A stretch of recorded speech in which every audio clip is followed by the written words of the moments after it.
Hey guys, welcome to the channel.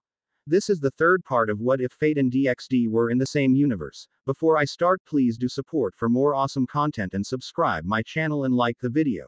Also share this video with your friends. Let's start the video. During the speech for the newcomers, there was a meeting between the real powers behind Kuo Academy. They were the heirs of the devils and representatives of many of the factions that inhabited Japan. Since there was no great definite power commanding the Japanese supernatural side, at least not since the Shinto faction and others chose to isolate themselves, the land was technically up for grabs. Only for the goddess Amaterasu to step her foot down and proclaim, "All can live here. But no more war shall come to our people." That was right after World War II and the tragedies that befell Japan. It was enough that the deity had to clean the house. Respecting her edict and her power, many factions asked for permissions and were granted with the conditions that they would obey the order and not bring out a war. It was enough that bitter enemies accepted the mandate by the simple fact that Japan had quite a number of gods, yokai and other magical inclined societies. Most of the time they are split, but if an attack happens on their home, there is a good chance that the attacker would face a united front. The Japanese side of the supernatural is not the strongest, but in a world where a constant supernatural Cold War is happening, if Amaterasu carries out her threat, she could cripple any big faction around. A desperate attempt that may not see victory, but the other side would only have a Pyrrhic one. But there was another consequence to the declaration of neutrality. The country became open to anyone, a perfect neutral zone where violence was frowned upon. With that came opportunity, and the devils took it like a shark smelling blood. Fuyuki, a place with access to a ley line, was brought by a king's ransom, and it would be used as a power base for the devil race in the Far East. There was a thing that the devils value besides power, and it was the deals they make. Once the city was secured, they initiated a recruitment drive to try and amplify the pools of candidates for their evil peace system. The efforts culminated on the buying and expansion of the Kuo Academy, making a great school better to find unique candidates with skills or sacred gears to replenish their numbers. It was also a place the devils could use to educate the future generations of their allies.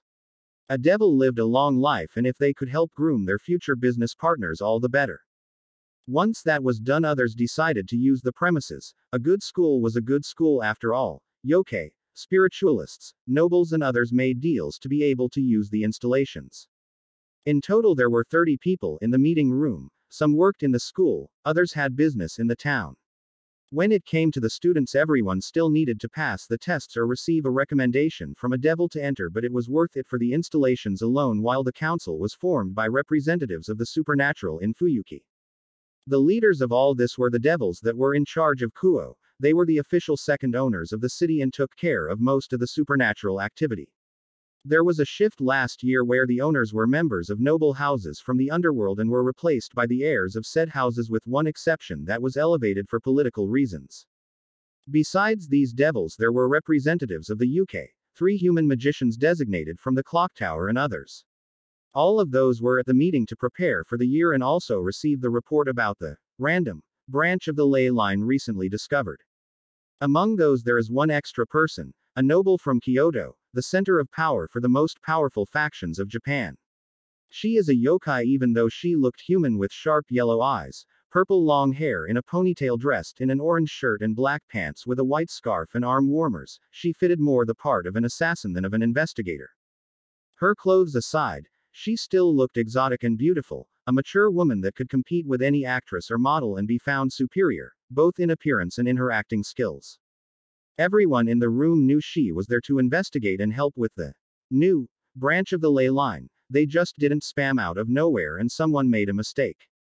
Every branch or potential branch was properly registered and localized. They knew every house, every building that had one of the mana veins, and yet a huge one was missed, for years.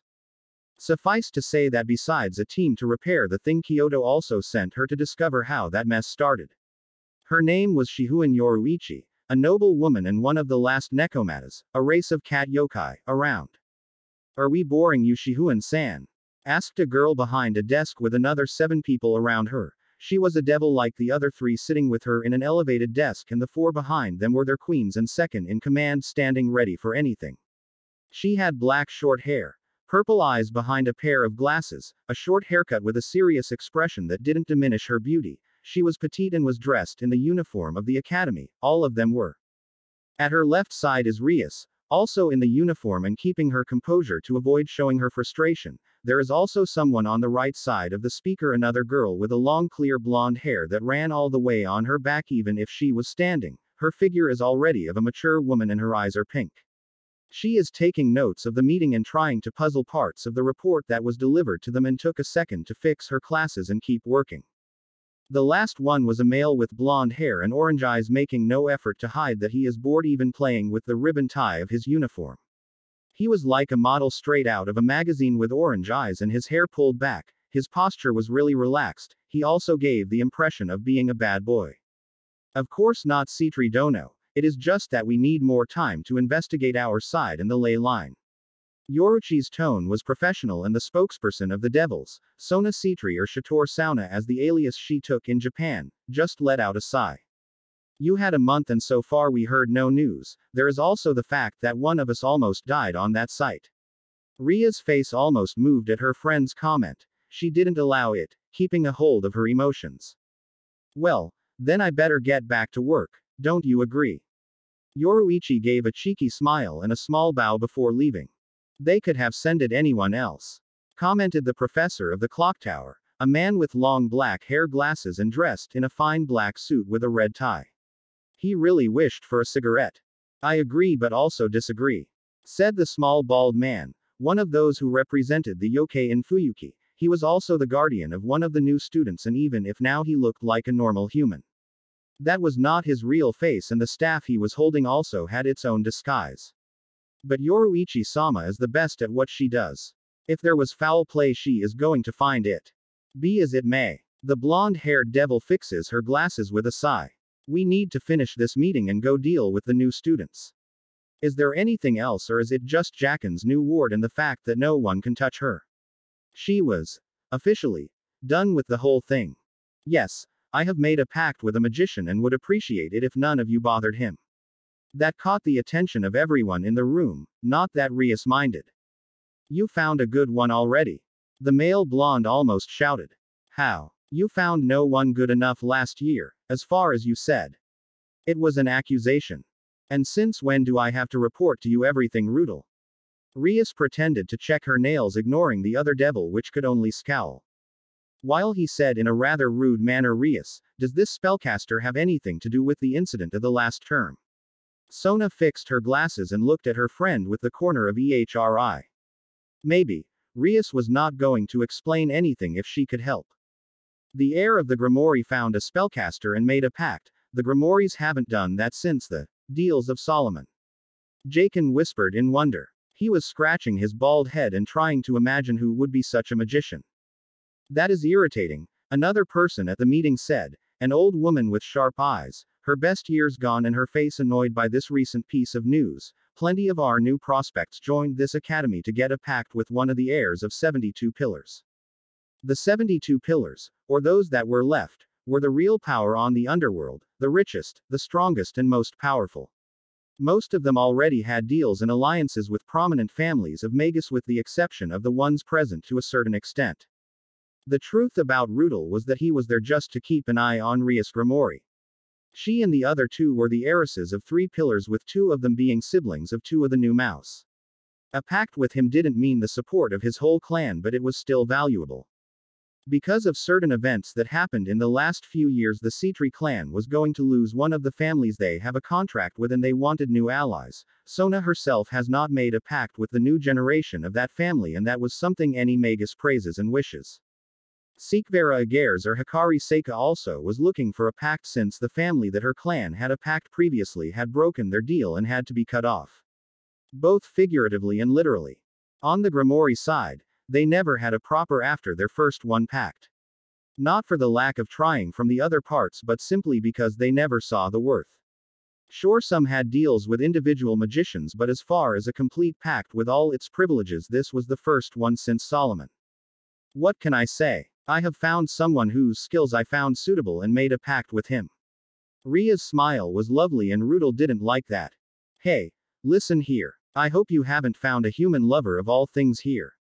You are still my cousin's fiancé.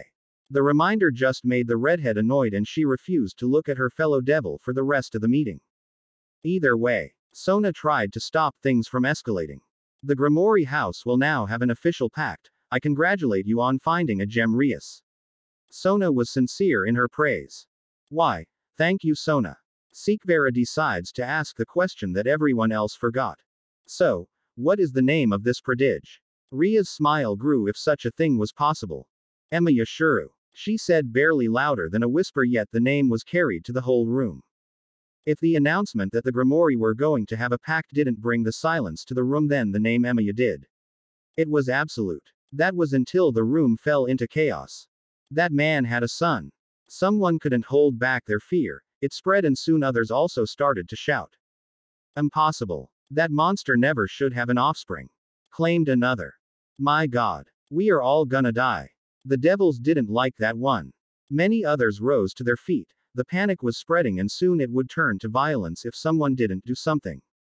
Settle down. Sona rarely raised her voice to take charge of a situation. Her authority as heiress and spokesperson were usually enough, but she needed to stop the chaos. This may be another Emaya family as far as we know. Besides, do any of you really believe that such a man would have a magician for a son?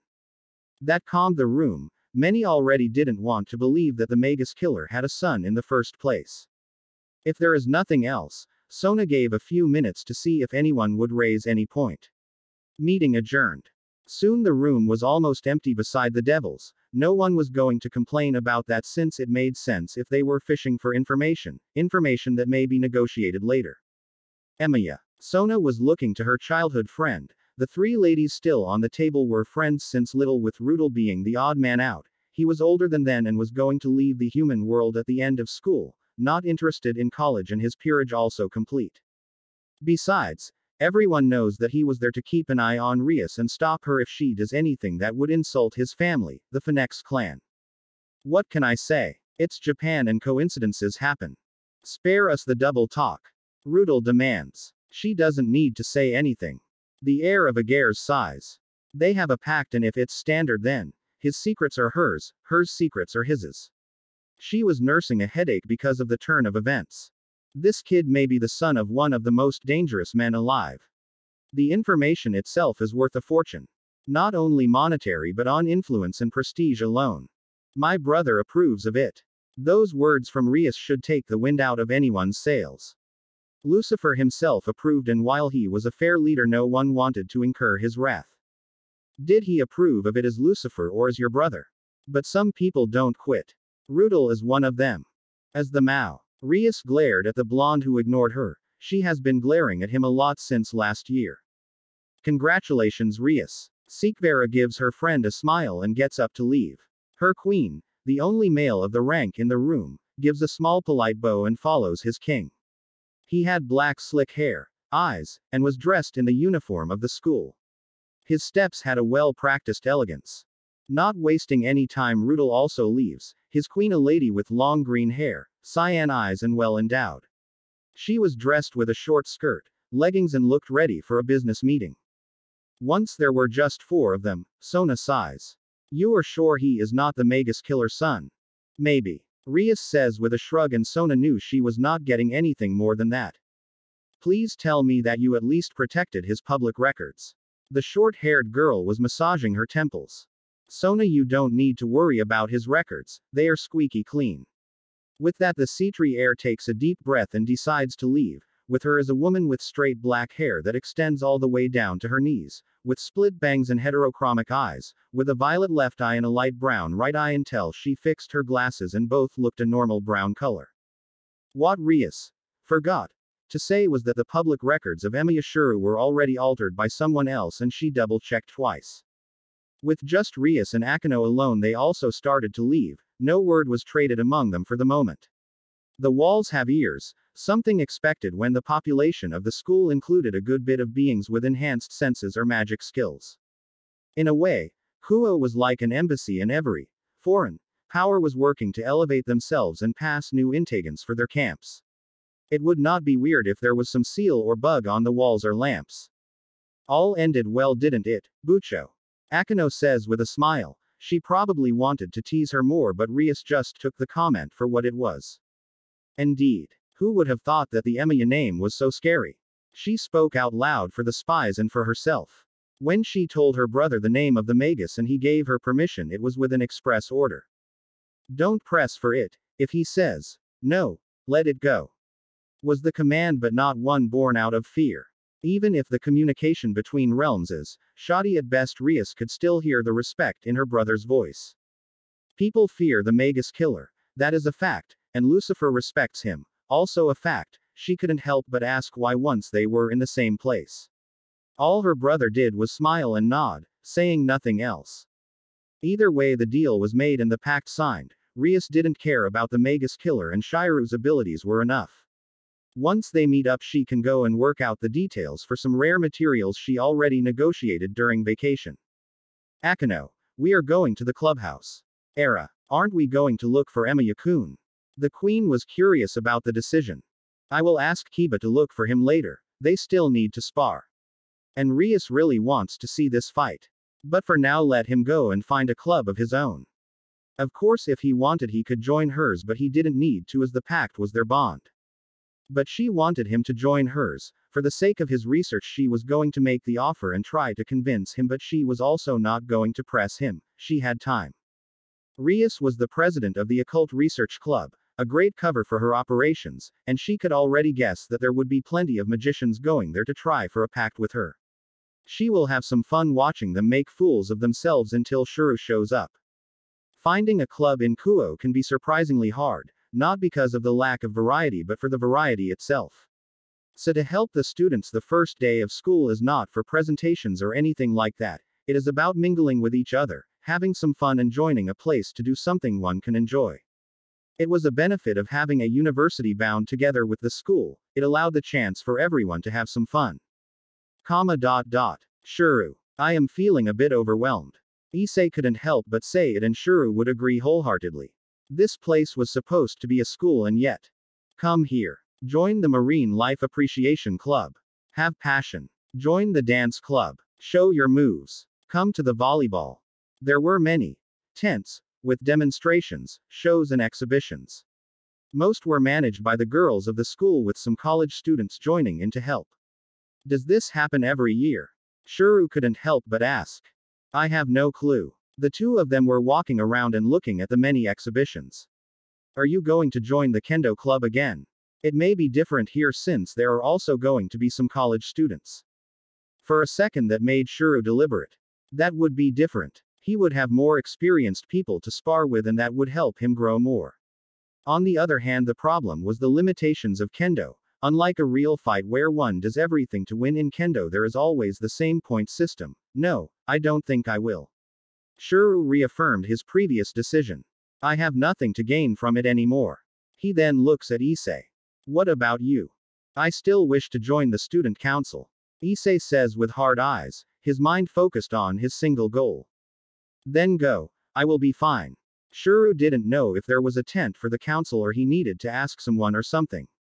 The redhead still needs to talk with Liz and ask what she was going here, and as a teacher no less, but knowing his mother, she must have something to do with it. Don't worry about me, Shuru. Focus on finding something that clicks with you. Something that clicks, huh? Kendo did click with him, both with his skills and soul. The problem with it was that he reached the peak in Kendo. It had too many limitations to help him grow more. And he wanted to grow. Shuru didn't enjoy it enough to do it for fun. There is no fun in just winning, and he also had to hold back a lot to make it fair. That above all else was what bothered him. For months he couldn't go all out in a fight anymore, his growth surpassing everyone else's. It was not strange, since unlike his peers his soul was of a sword. His affinity was not just to making them, but if he practiced and trained with one he would adapt and overcome any hassle thanks to one simple principle. He could understand his weapon better than anyone else. The size, the shape, the weight. On a sport like Kendo where points define a match, precision was key, bread and butter. Sure, one needs strength and speed, but that also came with precision since the system was there to avoid injuries. In those kinds of matches Shuru was king, or should be if he bothered. Victory didn't have any value for him since he knew he would win if he goes all out even without magic.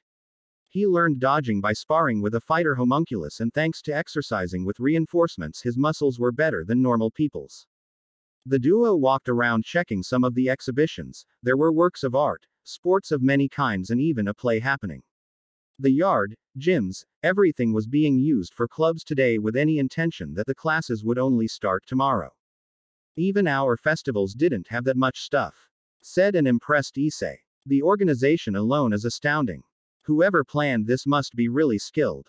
They entered the main building and started making the rounds, seeing how many of the classrooms were turned into studios with small statues and paintings. You always liked cooking, but it appears that the cooking club, if there is any, is not inside. Shuru just nods while going outside again. He was debating on looking for a cooking club or something similar. Why isn't there a maid cafe? Demanded to know another boy with square glasses, longer than normal hair. He was in the company of a bald guy, his head shaved, both with black eyes, and another guy with brown hair and eyes. This one hair is spiky, short, and had a lock running behind his. Looked average, and like everyone else they also had the uniform of the academy, but the brown-haired had it fully open with a red shirt. When Shuru looked at the brown-haired student, he was hit with a smell. No, it was already there and he just noticed it now. How could he haven't felt it before? Describing the smell was complicated. It has earth and fire, definitively fire, but the impressions he had were unlike anything he ever felt before. There was rage, untamed but tempered by time. There was pride, so much of it that the redhead felt almost as if he was being crushed, while at the same time having it just around without influencing the world itself. He also saw an image, a huge thing. It was red and had green eyes. The vision was not vivid enough. The presence was there but blurred or just made of energy, but Shuru knew it was there and it was dangerous but also not. If he focused more, he could see golden chains around the image. They were. Shuru snapped out of his vision and couldn't feel the presence anymore. Something was keeping it clouded. It was powerful and potentially the most powerful thing he ever felt. Yet, all that was muted. It was not this boy before him that was releasing all this power. He wasn't emanating any power at all. The paradox was so bizarre that Shuru could just look at him confused. What the three of you are doing? Issei, being the responsible student he was, had gone to confront the three. We are rightfully complaining about the lack of variety here, said the bald one. That is right. What kind of festival doesn't have a maid cafe? Glasses lamented. This is not a festival day, this is a day for club recruitment. It was made to help the students to familiarize with each other and to find their own club. Issei tried to use logic to calm his fellow students. It failed. So what? If they want to attract new prospects, they should go all in on it. The bald one said. Why are you so obsessed with a maid cafe? Issei decided to try another route. He would see the reason why those people want something and offer an alternative solution. So we can look at girls in maid clothes. The student said, fixing his glasses. Maybe even get some panty shots. His friend sounds excited. Are you too insane? Issei complained. Hey. The brown-haired contradiction steps forward to stand with his friends. What is wrong in admiring the female form? Shuru decided this was a good point to say something. Issei calmed down. How the heck do you know my name? The brown-haired said. Wait, what? Issei. The one with the glasses now looked indignated. You are also called Issei. Once the one with the red shirt gave a nod, the black-haired Issei felt rage. What is your surname then? I refuse to call you anything close to my name. Fuck you. You tell me your surname. Shuru was shocked by the turn of events. It was the first time he ever saw his friend so frustrated. My name is Ryudo Issei from the Ryudo Temple. Issei introduced himself with pride on his name. Well, my name is Hyudo Issei, future harem king. Issei also spoke with pride of his dream. Don't be ridiculous. A harem. Who do you think you are? The black-haired Issei sounded appalled. Ridiculous. How dare you insult a man's dream? The brown-haired Issei sounded indignation. How can someone have the same name as me and not understand the greatest things in life? Greatest life is not just about women. To Shuru, seeing his friend, who basically lived and grew as a monk, getting this frustrated, was a new experience. Tell him what Issei. The one with the glasses hyped up his friend. Yes. Our Issei best Issei. The other one quickly entered the fray. With that, the black-haired Issei turned to the redhead. Shuru. Back me up. How? In his mind, Shuru was getting frustrated. This is ridiculous. They are fighting because they have the same name. Why does it matter? Then Shuru tried to place himself in their situation, that there was someone like him running around and doing stuff he wouldn't approve of. He can't see that much of a problem. He is him and that person was that person. On the other hand, if it was someone exactly like him as well, Shuru would have questions, lots of them. The two Issies were worlds apart, both in appearance and personality-wise. He needs to defuse the situation. Lunch, he said suddenly. What? All the other teens asked in chorus. Lunch. My treat and no fights. We can settle who is called what later, but there is no reason to fight. He doesn't understand. Shuru raised a hand, interrupting the red shirt Issei. No reason. You are you, he is him. No fighting for your names, we still need a distinction anyway. He looked to the two teens and then shifted his focus to the friends of the new Issei. I bet you two are as confused as I am. Now that you mentioned it, the bald one said. Shuru nods at that and tries to capitalize on the temporary reprieve. Come on, there must be someplace to eat around here. Ah, my name is Emiya Shuru, nice to meet you. He offered his hand to shake, and the bald, now he paid attention, it was shaved, head accepted. I'm Yasuaki Matsuda. Nice to meet you. He repeated the greetings, getting caught in Shiru's rhythm. My name is Takuro Motohama, my special skill is the 3-size scouter. The one with the glasses decided to introduce himself. Ha, you still can't do that right. Matsuda laughed at his friend. I keep telling you that I'm getting all the girls' sizes right. You just don't believe me. And, just like that, another discussion started. On one side, two guys with names too close for comfort come close to blows over it, while the other was about a scouter that Shuru didn't want to understand. The redhead sighed and looked at the brown-haired Issei again. If he made some effort, that strange smell was there, but it was still muted. Shuru didn't have enough knowledge to know what it was. He looked like a normal teenager if anything else, and Shuru didn't feel any great sign of mana on him. There were options to investigate, right, but that was an invasion of privacy and it was not like it was anything urgent. It may be that he has some kind of bloodline or talent. Checking the uniform, Shuru couldn't find the pin that would mark Issei as someone who knew about the moonlit world.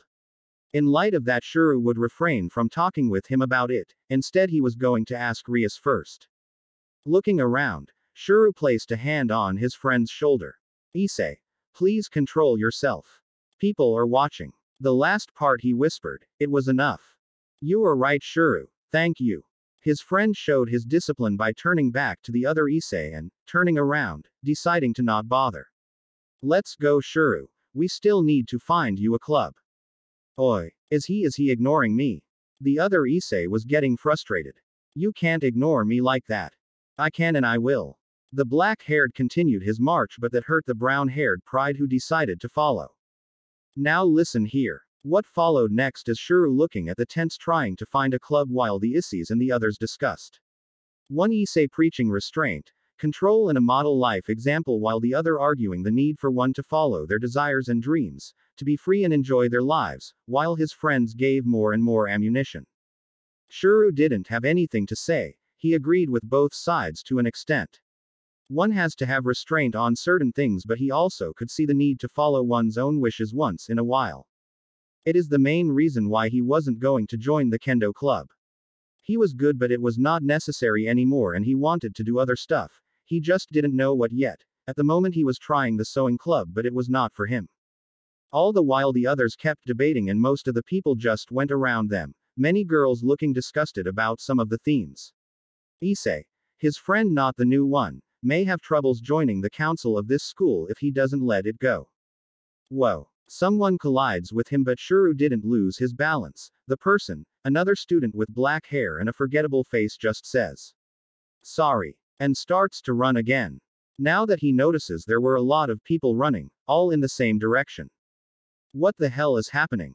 Motohama asked. Their debate was forgotten as they also noticed many of the tents getting empty, people looking at their cell phones and then rushing to somewhere. Don't know. Something Shuru knew is that whatever was happening was going to stop his quest of finding a club for himself. Let's check it out, guys. Issei, the brown-haired one, ran ahead and his friends followed. I apologize for my loss of composure, Shuru. it was uncalled for. His friend said, bowing his head. It's fine. I get it. You were frustrated. Don't beat yourself over it. Shuru gave him a smile and a pat on the back to show his support. Should we go check that out? There is no one else around for you to ask about a club. Yes, let's. He really hoped Liz wasn't lifting a motorcycle over her head or something. They walked at a steady pace and heard a crowd cheering. There were many people there, students and teachers alike, watching something in a huge circle. The more they approached, the more he recognized the sounds among the cheers. It was the noise of wood swords trading blows, until one met the face of an opponent throwing the helmet he was using in the air for all to see. I doubt we can pass all these people, Issei commented, and Shuru agreed. Looking to his left, he saw the company they had before crawling to the floor to get closer. Whatever this is, it can't last forever. Maybe we should check. Shuru. He heard a voice he was hoping to not hear, at least until after today. He really didn't want to have this conversation. Tiger. And there was the woman herself, dressed in her usual striped shirt and pants. Don't call me Tiger, he said softly, but the woman must have developed her instincts to hear it. I'm so happy you are in Kuo too. Most of the club is also here. Oh boy. Not looking forward to that conversation at all. He thinks resigned. There would be no running and he will have to face the consequences of his decision like a man. Issei-san, I'm also glad to see you. Fujimura Taiga, the tiger of Fuyuki, said with a smile. I am happy to see you as well, Fujimura-sensei. The reply also came with a bow of respect. Could you please inform us of what is happening here? Ah, that is right. Shuru. She grabs him and starts pulling him with her to the front of the crowd. Whoa, whoa, whoa. Wait a minute, Taiga-sensei. But she ignored his pleas. We have no time. The pride of the Kendo Club is at stake and you are our only hope. That statement made no sense to him. Making her way through the crowd, Shuru is brought to the front where a fight was happening. With minimal equipment but still enough to avoid much damage, there were 3 members of the Kendo Club charging at a single woman, all armed with proper Kendo swords, the Shinai. She had her hair in a long ponytail, shorter than Akino's but still considerable. Her hair had 2 stripes of red. She had sharp features, purple eyes, and she was dressed in the male uniform of the academy that did little to hide her form and beauty. Her eyes were purple and she looked disappointed and a little bit annoyed. There wasn't a single protection on her body with the exception of the uniform that was neatly in place.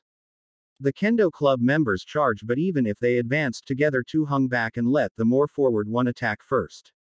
The girl rolled her eyes and easily blocked the strike, redirecting the Shinai aside easily and hitting the first opponent in the head. In an official competition, that was enough, but the force she used threw her opponent to the ground. Shuru could hear a girl's voice moaning in pain. Another one charged. They were making a terrible mistake. It was nice they were trying to keep it fair, but that was not going to cut against such an opponent. The fact that the girl looked frustrated just meant they were wasting their time. She didn't want fair play. That was defeating all the points of the exercise. Even if she looked frustrated, it didn't take away that her moves had an elegance that he rarely saw in most practitioners of Kendo. The moment a foot left the ground, he could already see her next pace. In the sense, it was flawless. Shuru wasn't predicting the future or anything like that. Her maneuver was just perfect and had no waste of moves. It was almost as if the fight was already written and he could catch a glimpse of the events. The attacker was going to charge, aiming for the weapon or the shoulder, but it would find the sword anyway since the woman was already ready to block, spin and hit the head on a single move. A repetition of her last takedown, but her opponents had similar stances and she capitalized on that. Shuru didn't bother to keep looking, wanting to know what is going on. He asked his sensei, who had a serious look on her voice. That girl asked for a fight against the members of the karate club. One of the guys accepted with the condition that if he won she would go on a date with him. Shuru nods. He was paying attention but turned back to watch the fight. There was one last club member standing hesitating to attack while the girl just waited. Apparently after seeing the other 2 being easily defeated, someone learned something. Soon one will lose their nerve or patience. Shuru was betting on the one circling the girl while the woman looked disinterested. It was obvious she wanted a challenge but was not getting it. She won that fight. Then another member of the karate club asked for a match, and the next one and the one after that. Soon even the girls tried as well. A hurt pride is a dangerous thing, and seeing their senpai being defeated must have felt awful. She beat the college students, then the school ones. It could have ended there, but someone from the Jiu-Jitsu club said that if she tried him he would get that date. And Shuru could already see what happened. Every competitive club asked for a shot and she gave it to them. Looking around, Shuru could see practices of many martial arts, fighters and even racers. And the Kendo club. Same thing, but the date thing was kinda forgotten, I think. She just called out to anyone to face her. The last one falls to the floor. The woman wins again, much to the crowd's applause. And now we officially lost everyone except you. I am not part of the club. Shuru said fast, his excuses ready. Shuru. She decimated everyone else. Call Kates. She was the best member of our club and won the nationals. And that is her there on the floor. The sensei pointed to the last combatant that had just fallen. Is that all? The woman asked. There were plenty hurt and nursing their wounds. Is there no one else? Wait. Taiga calls attention before anyone makes another attempt. Tiger. The woman must truly be serious since her nickname didn't have any effect. We have one last member. The ace of Homurahara's Kendo club. Emiya Shuru. That got some people interested, but Shuru really wanted to call bullshit on that. Ace. He refused to fight competitions. Since when he was called an ace? I can just turn around and leave. I wanted to drop from Kendo anyway. He really wasn't interested in a fight, but the young woman looked upset and he didn't know what she might do to her next victim. The redhead released a sigh. One fight. I don't need to win just to fight well enough to calm her down. He gives someone behind him his bag and steps forward. He wasn't properly dressed like many others, but someone offered him a shinai and a helmet. Shuru accepted the first but refused the latter, making his future opponent raise an eyebrow. Are you sure that is wise? Be either confident or arrogant. Her tone was well earned. You aren't using protection either. It is only fair. Since his opponent wasn't going to fight like a practitioner of Kendo, Shuru is going to do the same thing. Sticking to habits was bad when not in a competition. But there was one that Shuru refused to let go in a spar. Nice to meet you. My name is Emiya Shuru. He says while giving a complimentary bow. There was no hesitation from the woman. She answered in kind. Higurashi Setsuna. Both bows were respectful and well practiced. Both could observe that, and if Shuru had any doubt now they were gone, for now he knew she had some kind of training. Paying attention to the woman's uniform, he could see a small pin above her left breast, a sunflower pattern that indicated that the person before him was not normal, which explained much. Looking at her eyes, he noticed them on his right side as well, and they both nodded. Neither of them was normal, and they would have to fight, while holding back any big demonstrations of power. Neither knew what the other was. Is she a devil? Is he a yokai? Questions flew in their minds, but for the moment neither had means to figure out the answers other than fighting. Both start to enter their initial positions. Shuru holded his sword in the front, standard of Kendo, but the woman kept using just one arm while keeping the weapon itself behind her. This posture was more aggressive. Shuru would have the better start, but if his opponent was fast enough he wouldn't be able to capitalize on it until it was too late. Then Shuru changes his position, raising his weapon to his eyes and vertically and getting ready for a stab motion. If it was all about one hit to win, then Shuru would also go for speed. Setsuna reacted by also changing her own position, placing the sword in front of her but still just using one hand. Shuru found it weird but made no comments. Instead he just lowered his sword and positioned it to his side. The whole interaction lasted a few seconds at best, and at someone yelling, "Begin!" The fight began and two charged at each other. The two fighters had the same plan: a swift strike and a fast win. In such a situation the victory goes to the faster one, and that was Setsuna. However, Shuru changed his position to a more relaxed and defensive one because the one with purple eyes showed her preference on her stance while the redhead preferred a more defensive approach, and once he saw that his opponent was faster than him he managed to reroute his sword to block. The parry made a loud noise and it was too close for comfort in Shiru's case.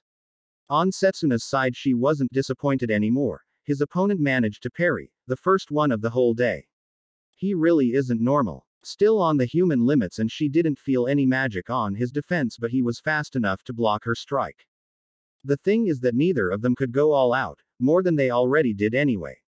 Most of her stunts can be explained by just technique and precision. If they go beyond that, they would expose magic, and that could be horrible for everyone, especially with the photos and videos being recorded. Shuru pushed Setsuna back, making a point to show he was exerting force. This spar was also a play, both having to pretend going all out, and she also knew he wasn't going all out either. There was not enough sweat and there was no sign of magic of any kind. But that made her smile. Finally, she had someone in front of her who could fight back. What followed next was something that some would call choreographed, and in a way it was, in the sense that both sides were doing their best to not reveal all they had. But the audience couldn't believe it anyway. For normal people and even the weaker of many species, there was a word for what happened next: insanity.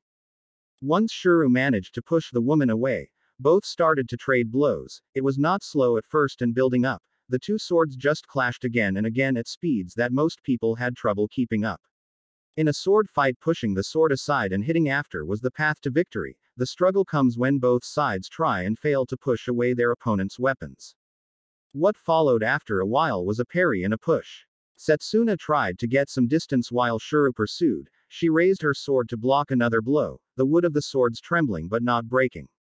Both hold their swords in a vice while pushing each other. They separate again, just for Setsuna to get back faster since Shuru jumped to the side. She realized the dodge fast enough to turn and use her sword to stop his side attack by using both hands for the first time. But her position was still precarious and Shuru capitalized, the crowd's cheers being ignored by both combatants while Setsuna managed to parry his sword away and a stab to the side of his face. Shuru moves his head to avoid the attack and tries to retreat in a panic, but Setsuna had no intent of allowing that, with him being forced to stop a rain of attacks until he manages to lock her sword again, forcing a standstill where both tried and failed to move their opponent. Suddenly Setsuna moves her left leg forward, but it stops in mid-motion. Shuru realizes this and takes a chance to push her now that her balance was compromised. While he succeeded, she did a backflip, recovering faster than he could pursue and placing both hands on her sword again with a small smile. Shuru couldn't help himself but smiled a bit as he attacked. It has been so long since he had a challenge. It was not perfect. He could tell by the woman's habits that a sword was not her main weapon and that she wanted to use her legs in the fight, something completely forbidden in a kendo match. He wouldn't mind. This was not a kendo match after all. On the other hand, if she escalates, he will too, and that could turn ugly. It was better if they had some rules, if only for the audience's sake. The attack was once again blocked and the girl started a haste retreat in a circle to try to destabilize Shiru's offense, but his balance was born of constant practice. Liz was a cruel sparring partner. Not out of animosity, but in their early days she didn't know her own strength in relation to him, but that taught him how to run during a fight. The audience was shocked from what they were witnessing. "Is that really Shuru-san?" asked Kaori Murayama, a pretty girl with brown hair tied in 2 braids. To the question, her best friend Yui Katase, who had pink hair and was once considered the best of Homurahara's kendo club, just nods. "Get her, Shuru." Their teacher, Fujimura Taiga, keeps wiping the crowd into a frenzy.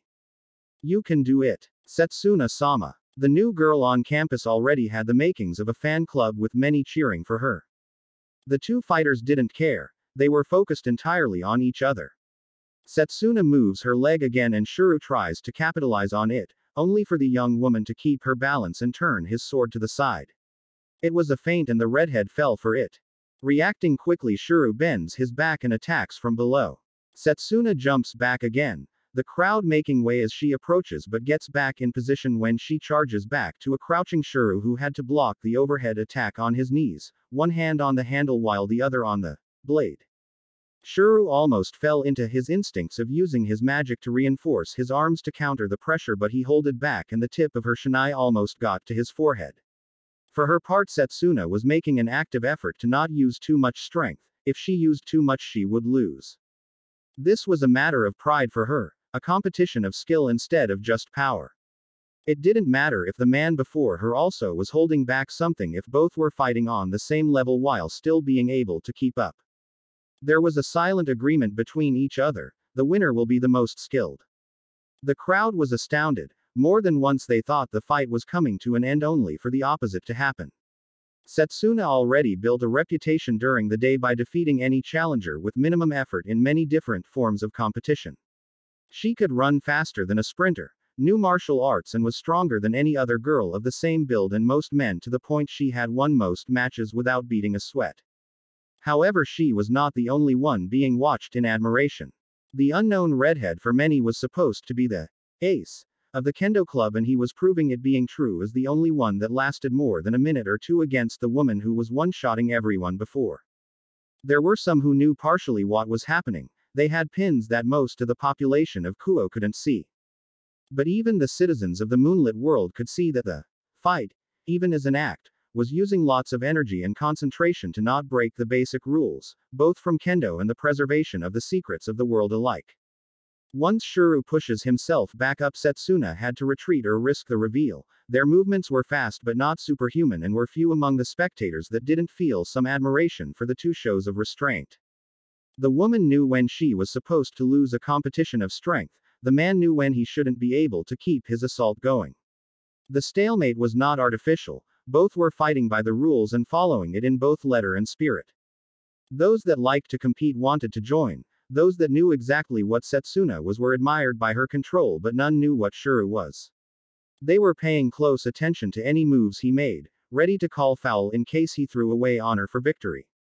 He didn't. Neither fighter wanted the fight to end with anything other than a fair victory, either by pride or a sense of fair play. Both swords kept hitting each other for a few more minutes. The excitement didn't die down because of the maneuvers that both did to avoid a blow. Shuru rolled to the side, redirecting an attack with the handle. Getting on his feet, he feints an overhead strike to only change course and go for a disarm that the woman parries. Setsuna doesn't miss a beat and stabs at Shuru repeatedly, doing her best to get the face or chest of her opponent. Both did every trick they could think of while keeping the swords on their hands and not using anything else on the offensive. Sooner or later, one of them was going to make a mistake. In a fast and high-tense match like that, it was just a matter of time. It was inevitable, especially when both sides couldn't go all out and always had a metaphorical foot back and avoided anything flashy. Shuru tried to go for a low strike to the side. It was choreographed, open, obvious, and Setsuna jumped on it to hit him on the arm. Victory in her sights. Then the redhead relaxes his legs while spinning with his body, sword aiming for her face. Both weapons collided with their targets, and no one knew for certain who managed to hit their opponent first. The sounds of the shinai loud enough to silence the crowd. Loud cheers followed. Nice going, Shuru. Great fight. Setsuna-sama. Shuru didn't get up, feeling tired after all the exercise, and almost yelped when a hand showed up to help him. Good fight, Setsuna said with a small smile and wounded chin.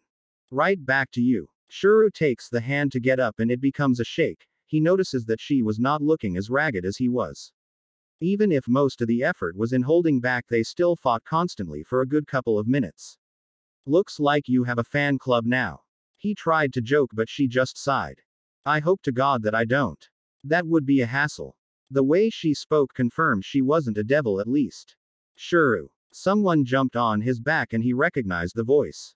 Tiger. I'm tired. Please get out of my back. He felt her arms starting to hold him by the neck. Not until you explain, since when you are so good. The woman demanded. Yes. You have some explaining to do.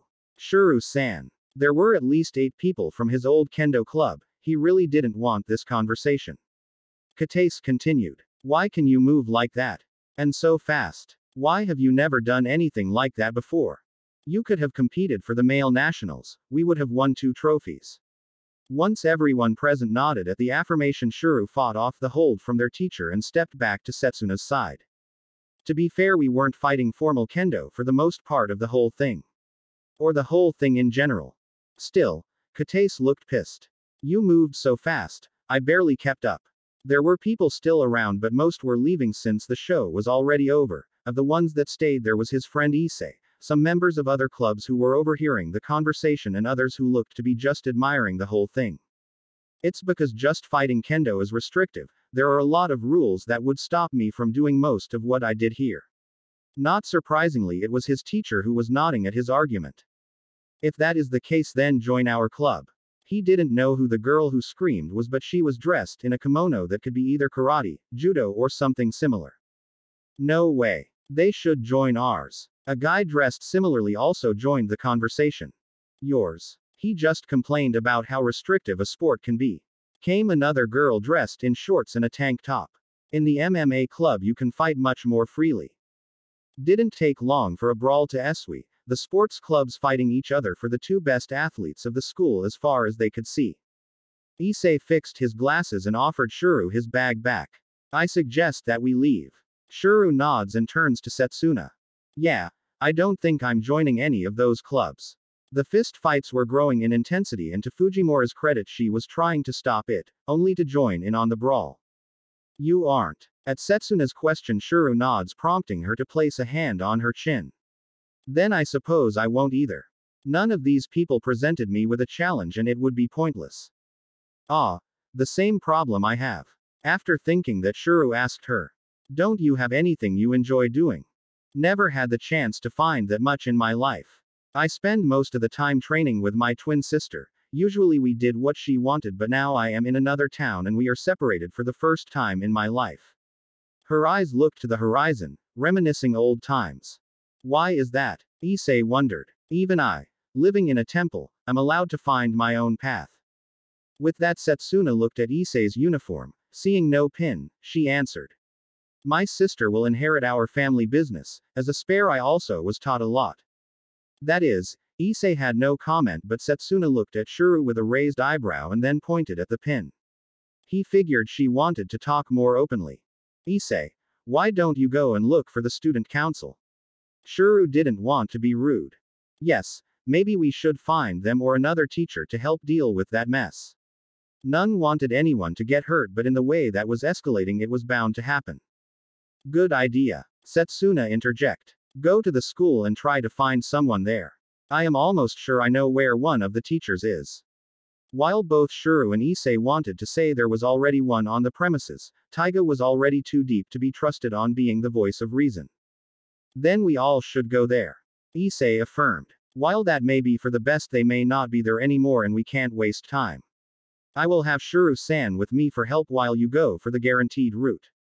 A small lie, all things considered. Shuru could see that Issei didn't want to leave a friend, but it would be for the best in this instance, especially if it would help deal with the brawl. Go, Issei. You want to join the council, then you need to show initiative. Staying here and controlling a mob won't do that. Alright. But find a club to join. You hear me? With that he went back to the school and Shuru looked at the mess that was getting even bigger. For what he could see, one of the tents around was knocked down and the students there joined. Anything we can do about that? The woman shakes her head. I have no skill for hypnosis. You. His silence was telling. Then let us go and find someone responsible for this place. To be honest, I doubt a teacher is going to be able to control this. Setsuna looks at him with a raised eyebrow. We are going to look for one of the devils who rule this place. They will be able to help or at least send someone to deal with it. Then she starts to walk, expecting Shuru to follow.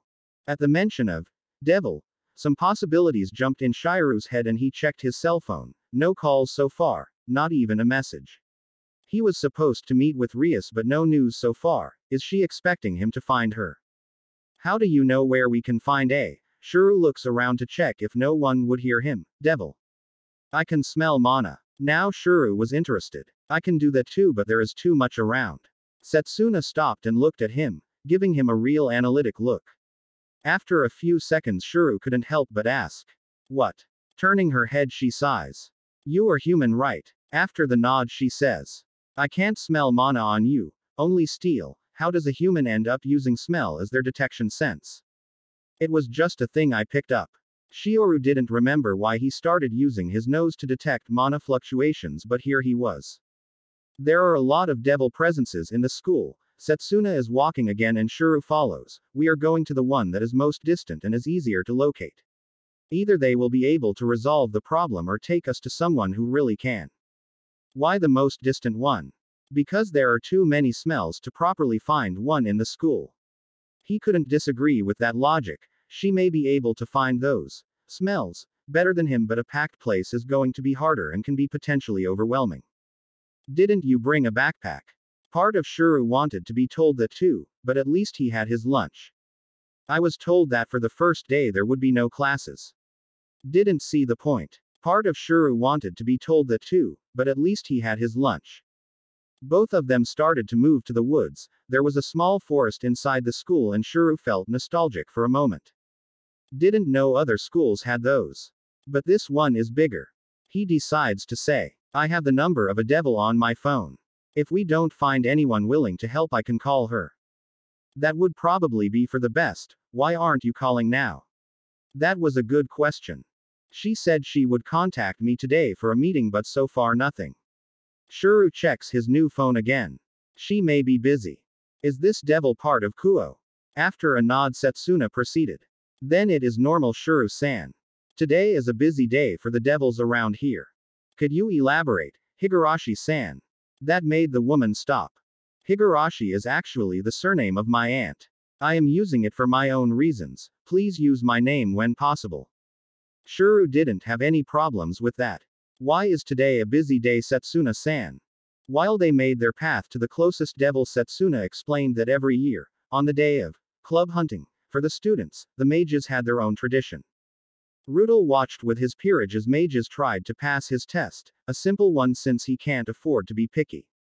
The 4 mages, 3 magus and a spellcaster had to hold a small flame on their hands for a couple of minutes. 60 to be exact. He is a Phoenix. If he can't get a magician of at least that level, he would be the laughing stock of the underworld.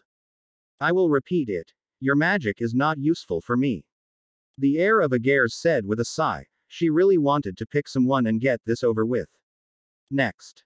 Her queen directs the failure out while the next one comes in. Her method was simple, an interview and demonstration of capabilities. There were steps that she knows that the candidates have been informed about. As an heir, she refuses to find a worthless magician. Hello. My name is Ahido Oshim. Introduction, accomplishments, type of magic and projects for the future. All of the 3 are essential to her as far as she knows, but during the interview she checks other things, reports from investigators about the family and the methods of the person in front of her.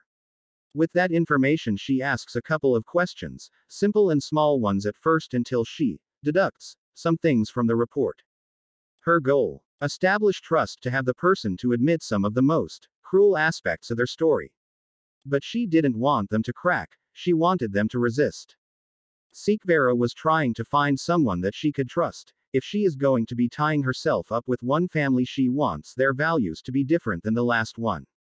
Of course, the betrayal could have happened not because of the initial deal but because time and changes of generation. She still wants a mage that won't need her to hold his hand the whole time. Unfortunately, she is the heiress of one of the pillars. A pact with her was enough that almost every candidate was spilling the beans on stuff they shouldn't. It is a pity, but your magic is not useful for me. Then comes the denial, the begging, and then she finally says again. I will repeat it. Your magic is not useful for me. The young man is escorted out and a woman enters, and the process repeats anew. In an office in the heart of school with many tables for students to use, Sona Citri was checking the resume of her candidates. Unlike her peers, she was not meeting the candidates just yet. She plans to, eventually. First, she is going to weed out the ones that are incompatible, either with her or her philosophy. The resumes were detailed. She demanded to know every single thing that wasn't a secret for the family of the candidates on it. From previous education, the elements they had access to, no need to put origins, but it was optional, any research they are doing or wanted to do, and their goals in life. On the last one, she wished to skip most of the time, considering that all the answers were almost always reach the root, but she was dedicated to her work and there was always the possibility that one person wanted something different.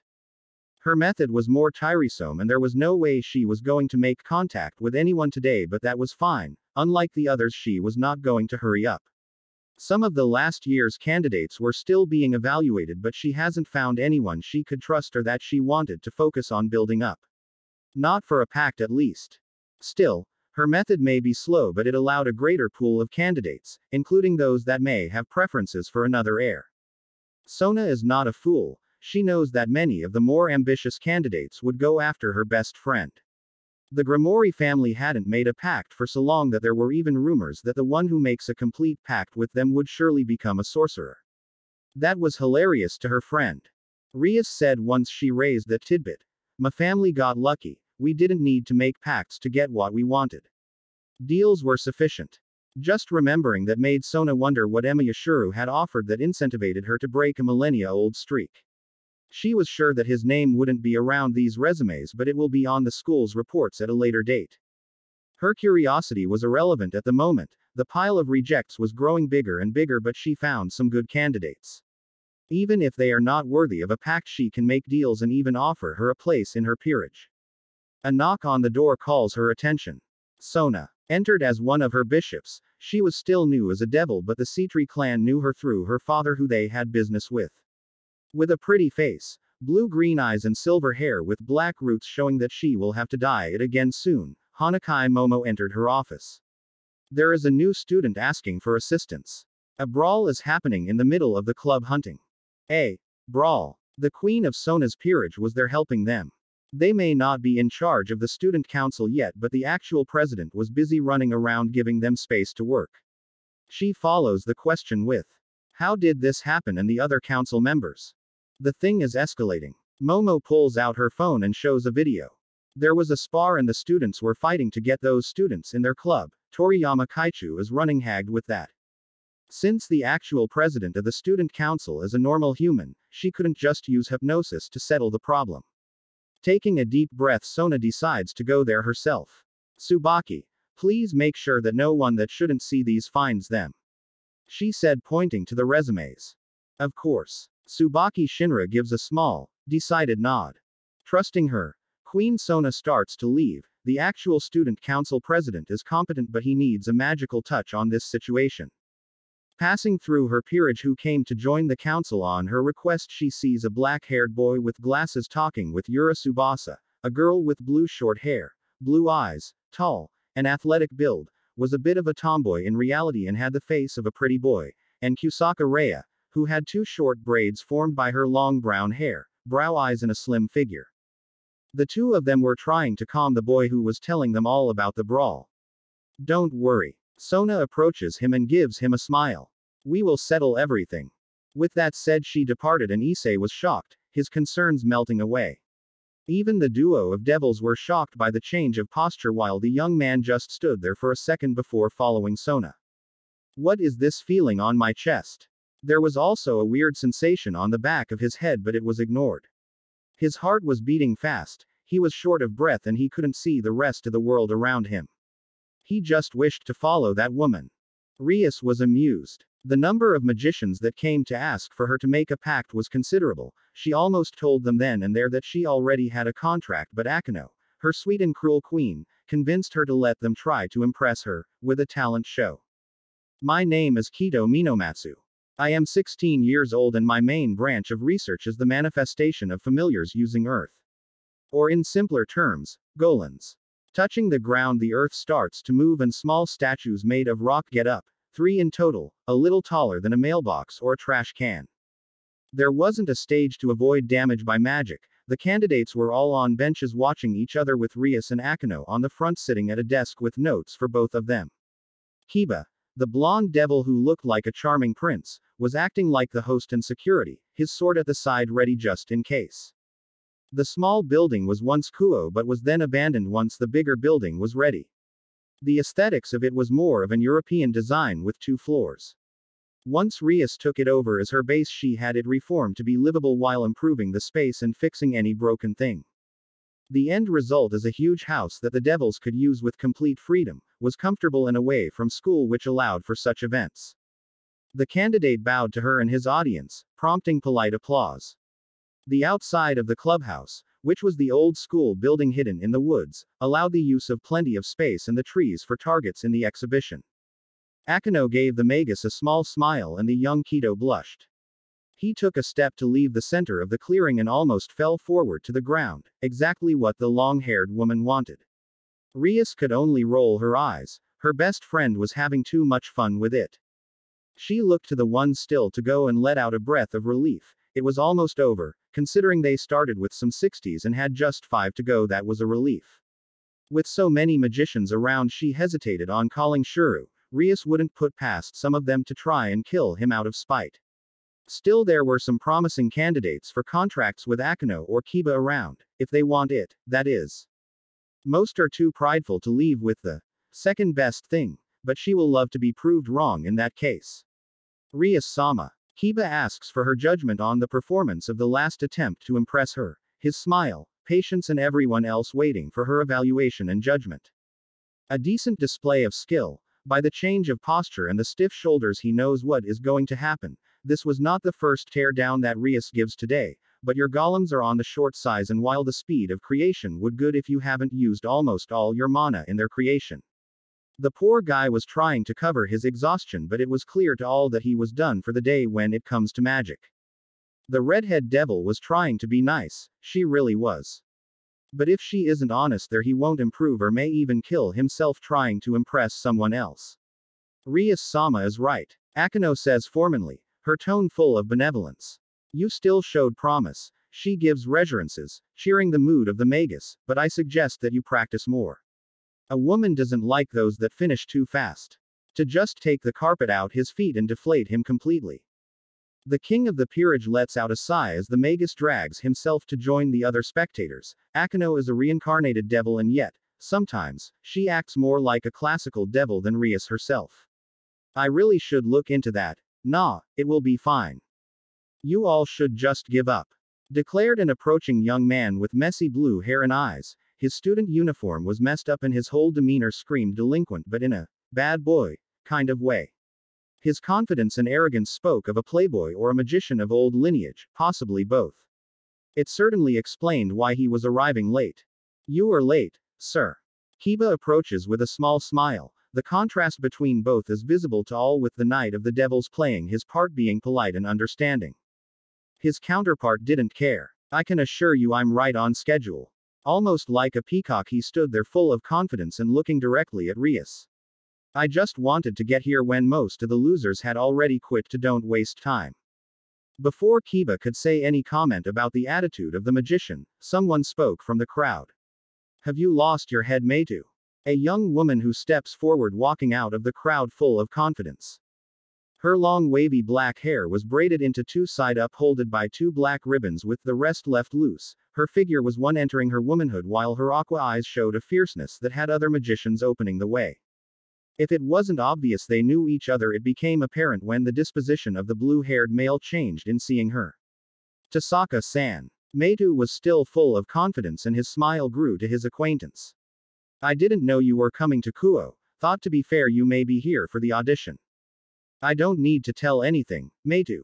Tasaka approaches the man and the two start a discussion. While they were at it Akano got closer to Rias and whispered. Both the Meitu and Tasaka families are old blood in Japan. Matus coming from Russia had created roots here while the Tasaka had a connection with the church at the beginning of the last century. Rias hums at the intel. I heard about the Tasaka family once. They supposedly had an in with a sorcerer at some point. Then she decides to say. And why are you late, Meitu-san? And if you repeat the excuse you gave before you won't have a chance to impress me. Far from being annoyed, the young man just looked more confident. Please, Rias-sama. He turns his full attention to her and gives a small bow. I would hate for you to lose the chance of having the best magician of Japan on your side. The comment may be arrogant and there were plenty in the audience who wanted to skin Meitu alive at that but they said nothing with one exception. I didn't know second place meant best. Tasaka challenged. Ah. But my dear Tasaka-san, our paths in magic are different. His confidence was unshaken. You are a magus, while I am a spellcaster. And you can't be the best where you don't compete. The tone was suave and the argument was solid, just not enough. True. That still makes me the best magician. There was a story with those two but the Grimoire King wasn't interested. While this banter is entertaining, you are interrupting us, Meitu-san. Rias said decisively. No criticism was made towards Tasaka since she was waiting until her friend showed up. Rias-sama. I can guarantee that I am the best option between all the magicians here present. No. In Fuyuki in general, if you truly are looking for a partner close to your age, look no further. He raises his hands to the heavens and creates a purple magic circle that lets out a pulse. For a second nothing happened. That's it? Asked one member of the audience but the Meitu just smiled. After a few more seconds there was a noise coming from the woods and everyone turned to look. A swarm of all kinds of insects were making their way. They were organized and marching by type.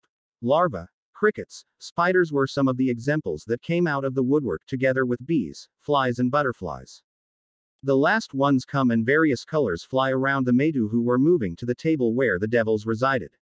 He gives a charming smile and holds one of the most colorful butterflies Rias had ever seen. For you, my lady. It was a show of power and skill. Rias accepted the butterfly with a smile. There was little reason for her to reject it.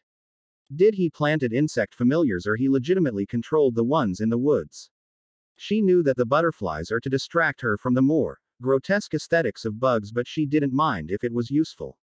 Very impressive, Meidu-san. She gave credit where it was due. Please, call me Shinji. He was going for a suave approach, and while the display of magic was impressive, depending on how he did it, that is, it was still not something inherently useful for her. I can say for certain that no magician around here can do better than that. A small explosion happened, startling the blue-haired man. Another two happened, and then another and another and another. All the bugs that had approached were killed or were being burned, and the one responsible was, allow me to disagree. Tasaka, what you think you are doing? Shinji glares at the girl who was killing his familiars. What does it look like? She moves a hand around, shooting fireballs from her fingers. Once they were close enough to the swarm, she detonated them, gaining a raised eyebrow from Rias. No magic circle and still such control. The girl was using her small bombs and exterminating the insects. Shinji reacted by summoning more and sending them to attack the challenger. Not missing a step, Tasaka fishes something from her pocket and lets it fall on the ground. The green gem shone for a second and a barrier made of wind surrounded her, keeping the renewed swarm from reaching the magus. Kiba moved to stop the fight, but Rias raised her hand and the knight stopped himself.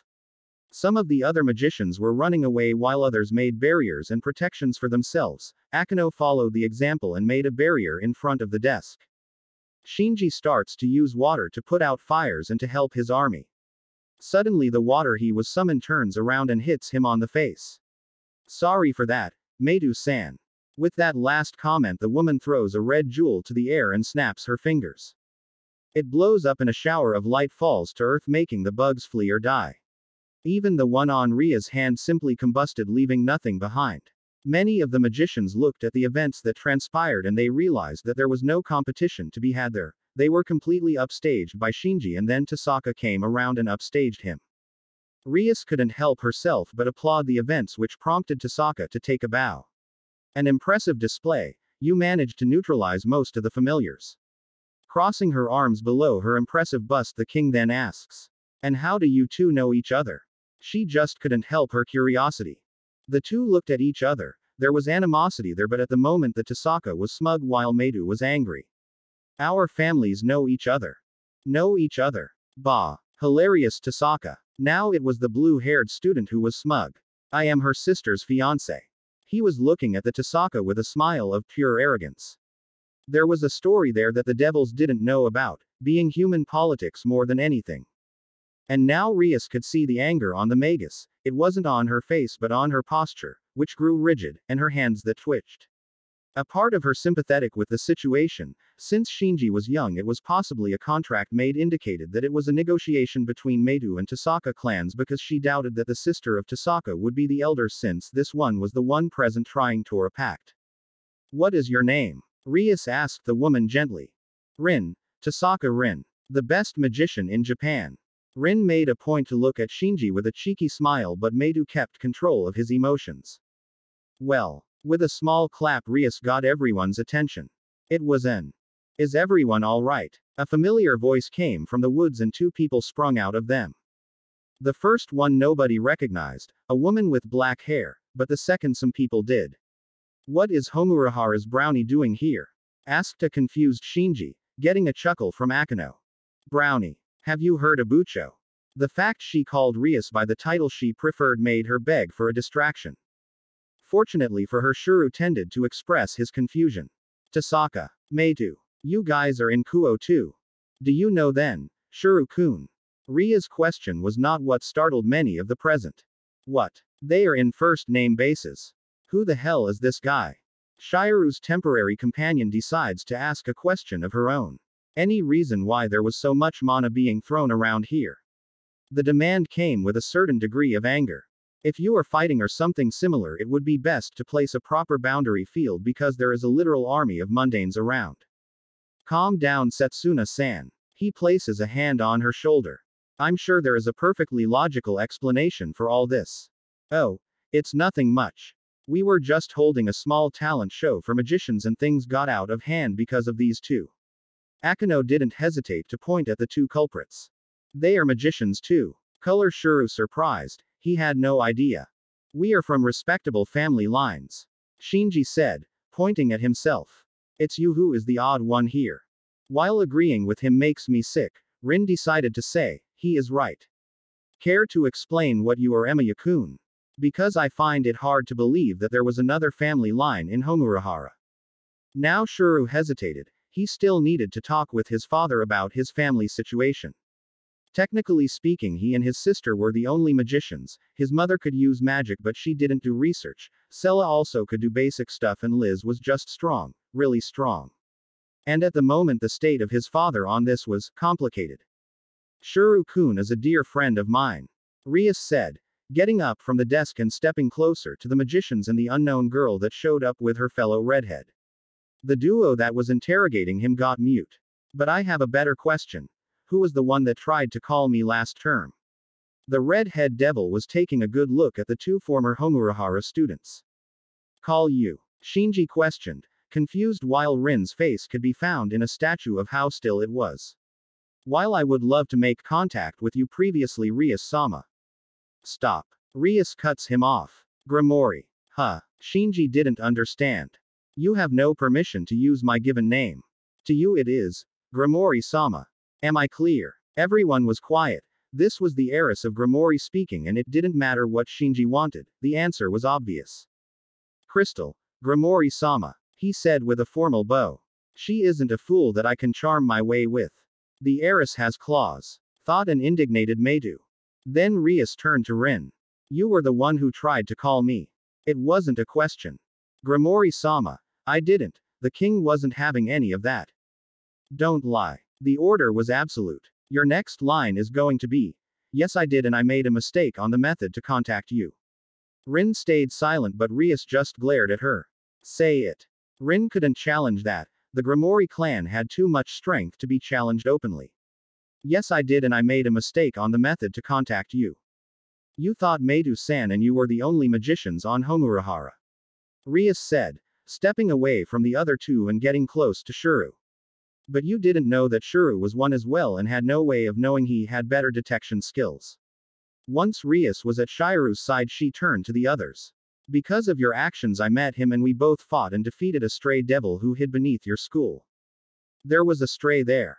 Shinji was shocked by the news but Rin wasn't surprised and that just confirmed that it was Rin who tried to call for help and botched it. Why the roundabout way of contact?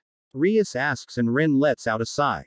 I found the stray first and I thought that I could get it as a chance to get some favor. She was fidgeting a little in place. I fought the devil and used a lot of my gems and mana for it. I thought to myself, if I am going to meet the heiress of Grimory I better have a plan and show myself useful. In other words, she wanted to impress. Like every magician she wanted to be chosen and that was a chance. But it backfired. Shuru deduced like many of the listeners. My final considerations for both of you. Both Tasaka and Medu waited for the verdict. Your power was good and both of you have skills. However, she made a point of shouting so they couldn't mishear the intent of the next line. None of you here are useful, besides Shuru that is. She made a point to close one of her eyes and gesture to the redhead. What? Shinji was the one who felt most insulted. He is just a glorified janitor Rias points a finger at him and garthers the power of destruction, shutting the Medu's mouth. He is my contracted magician and you will not insult him in my presence. The revelation was shocking to everyone else there. I wanted to see if there was anyone better but now I am sure that Shuru was the better choice. Thank you for your participation and you may leave now. Grimory-sama. One of the magicians calls her attention, afraid since Rias was still holding a considerable amount of power on her fingertip. You said he is your contracted magician already, do you two already have a pact? Yes. She said with no shame of the fact. I let you all show me your talents to see if there was anyone else here worth the effort. Even if you wanted a pact, I could guarantee one with another heir if anyone here proved themselves. None of you did. And he did. Shinji couldn't help but ask. To his and everyone's shock, Rias let the power go and turned to Shuru. Could you please make an M? Rias was all smiles when asking Shuru that. It was jarring for many, but he did as asked. Projection. Rin watched the events happening. She and every single magician there were frustrated by the events, but curiosity kept them rooted to see why Shuru was worthy. Kiba, come here for a bit. The knight approaches and Rias points at his sword. Can I borrow that? Kiba gave her his holy eraser. Thank you. She looks around to all present. I need a volunteer. Rias. Shuru did not like what she was planning. Stay calm, Shuru-kun. This is just a demonstration and I need someone impartial to show your innovation. Her smile could be called angelic at that moment. No one steps forward. There is not a magician or sane person on the planet who would risk themselves in a demonstration involving two blades. Shuru didn't blame them and was ready to put an end to the whole thing. I will do it. Setsuna-san. Shuru questions, but the woman steps forward. You came with him. Rin said. That hardly counts as impartial. I lost a spar to him earlier. Before a real fight, I would like to know some of his abilities.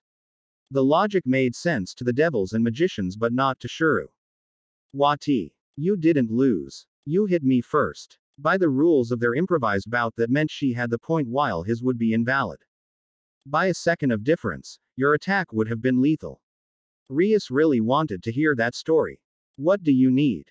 It's simple really. I'm going to cut you with this sword, she says, raising holy eraser. Then I will heal you with this one. Showing the scalpel. Are you going to cut a limb? Setsuna asked. No, just a cut big enough for everyone to see. With a nod, Setsuna starts to take out the jacket of the uniform. Rias, there is no need for that. He didn't like the idea of someone getting hurt for a demonstration. Actually, we kinda do now. She points to the magicians behind her. They are probably pissed off with you for getting. They're packed out of nowhere, and to avoid issues, it's better to show why I did it in the first place. The reason why Rias needs to do this is to avoid someone trying to kill Shuru. There wasn't a single doubt in her mind someone would try anyway, but if she demonstrates why he was chosen, then that will at least get him some respect, leaving only the truly malicious to try and harm him. There was also the problem she was letting the information of his research loose, but that she can deal with later. Can I have the sword? Setsuna asked. Without the jacket, she had only the short-sleeved buttoned-up shirt of the uniform, and her figure was even more exposed. Her bust was shown to be smaller than Ria's. Many of the males and even some females were staring at her. Sure. Once Rias gave Setsuna the sword, she felt its weight and was interested in its sharpness. Approaching a random tree, she gave a one-armed swing which cutted the tree in the side, having it fall easily. It is a good sword. Kiba just smiled at the comment. The sword may be good, but he looks at the downed tree. Her strength is no joke. Raising the blade to her arm, Setsuna presses her limb until blood starts to flow. Will this suffice? Indeed. Rias approaches and holds the girl's other arm. You are going to feel a small bite. With that, she stabs the arm but feels some resistance. If it doesn't hold for long, since Rias just kept pressing, and soon enough she had an incision. Please hold your other arm for all to see. While doing it, Setsuna felt the mana entering her body but didn't fight it since she could tell it was benign. Something curious, since the user was a devil with the power of destruction at that.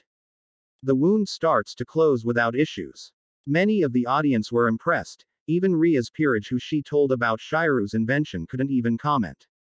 That Shinji was fighting to find words. He wanted to say something but didn't know what. He was not the only one. To a magician, that didn't make any sense. Projection was not supposed to do that. It was supposed to do a frail copy, an empty shell of the thing, and then break with barely any effort, with little to no ability. The only explanation that some could find was a sacred gear, but nobody could remember a single one with that appearance, and even then sacred gears couldn't leave the hands of their owners that easily unless it was a creation type.